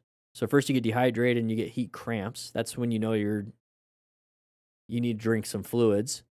Heat exhaustion is bad. That's when you start getting like drowsy, and that's when you start getting to the point of basically just your body's trying to shut down and tell you, hey, stop. And then heat stroke, you just had it's a straight up stroke at that point. You're throwing clots everywhere because you're so dehydrated. You have no plasma and your blood's clotting basically at that point. So in the wintertime, if it's snowing, the risk is hypothermia and traction loss because of ice. That's really the only issue. I mean, if it's snowing, then you're gonna have visibility issues too. But if it's just cold, you're gonna have visibility issues because your breath is a different temperature than the outside. So it's just like, you know, fogging up a mirror, like on a cold window, it's going to fog up. It's going to do that. So it's loss of vision. That's why you get a pin lock visor. It's basically a double pane window at that point. So it's going to make it easier to see. But the hypothermia, I forgot who, somebody just installed heated grips. So with hypothermia, you're going to have cramping just like a heat illness. It's a cold illness, basically. So you're going to have cramps too. And you don't want to have cramps in your hands when you're trying to ride a motorcycle. It's going to be harder to grab the brakes. It's going to be hard to throttle in friction zones. So heated grips would be helpful. Having the right gear to keep you warm would be helpful. It's just more risk, but there's ways to mitigate a lot of that. I would say riding in the rain is more risky than riding in the wintertime. Riding at night is more risky. Now add riding at night in the wintertime while it's raining. Lots of risks. That's when I would say it's a bad idea. And motorcycle tires can lose grip in the cold. They do need to warm up so they become malleable. Because if they're too hard, because it's cold, they're not going to grip as well. So they need to be a little bit warmed up and malleable. And I'm not talking flat or like squishy. The tires get a little bit malleable. So you might want to make sure you don't accelerate fast, turn hard, or brake hard within the first 10-15 minutes of riding. I would say 5-10 minutes. 5-10 minutes of riding. You want your tires to warm up a little bit. But that's the thing is if you stop anywhere, you have to restart that clock. Yeah, pin locks work great.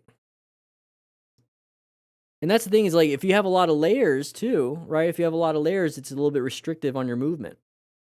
The best thing you can do for any type of cold weather is to have some kind of external heat source. So heated clothing is really good.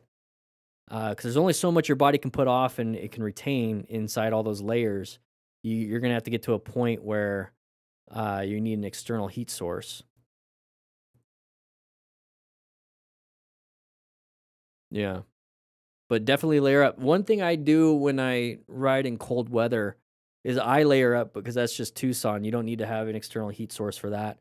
I'll use, I have it in my closet. I have thermal barriers. So I have like the Under Armour Cold Gear thermal. It's a base layer. I wear that on the tops and bottom. So I'll have like the leggings and I'll have the long sleeve. And then I'll put on shirt and my motorcycle pants and my motorcycle jacket. That's all I need for Tucson. But that would not be enough for anywhere that's like up north.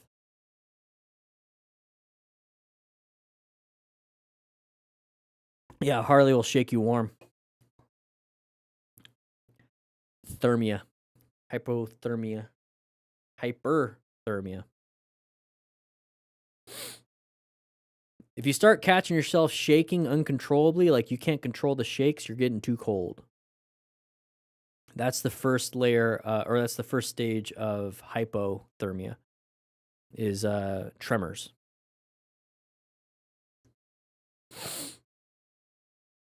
Yeah, heated gloves would be good. Yeah, and I with that, if I needed, I do have a balaclava also. So it keeps like it's a thermal one, so it keeps my eyes, you know, I have the but it covers the neck so none of the wind will come in. That's another thing I forgot about. I have that too. But I don't ride enough. Like I could do that here, but if I went up Mount Lemon, because Mount Lemon's 30 degrees cooler than it is down here. And so like if it's 60 degrees here, it's 30 up there. So I definitely would wear that. Oh, nice. Perfect. Ham on wheels. Yeah, if you can get battery-powered stuff, that'd be great. And if the shakes happen in warm as well, electrolyte imbalance or too many stimulants, maybe.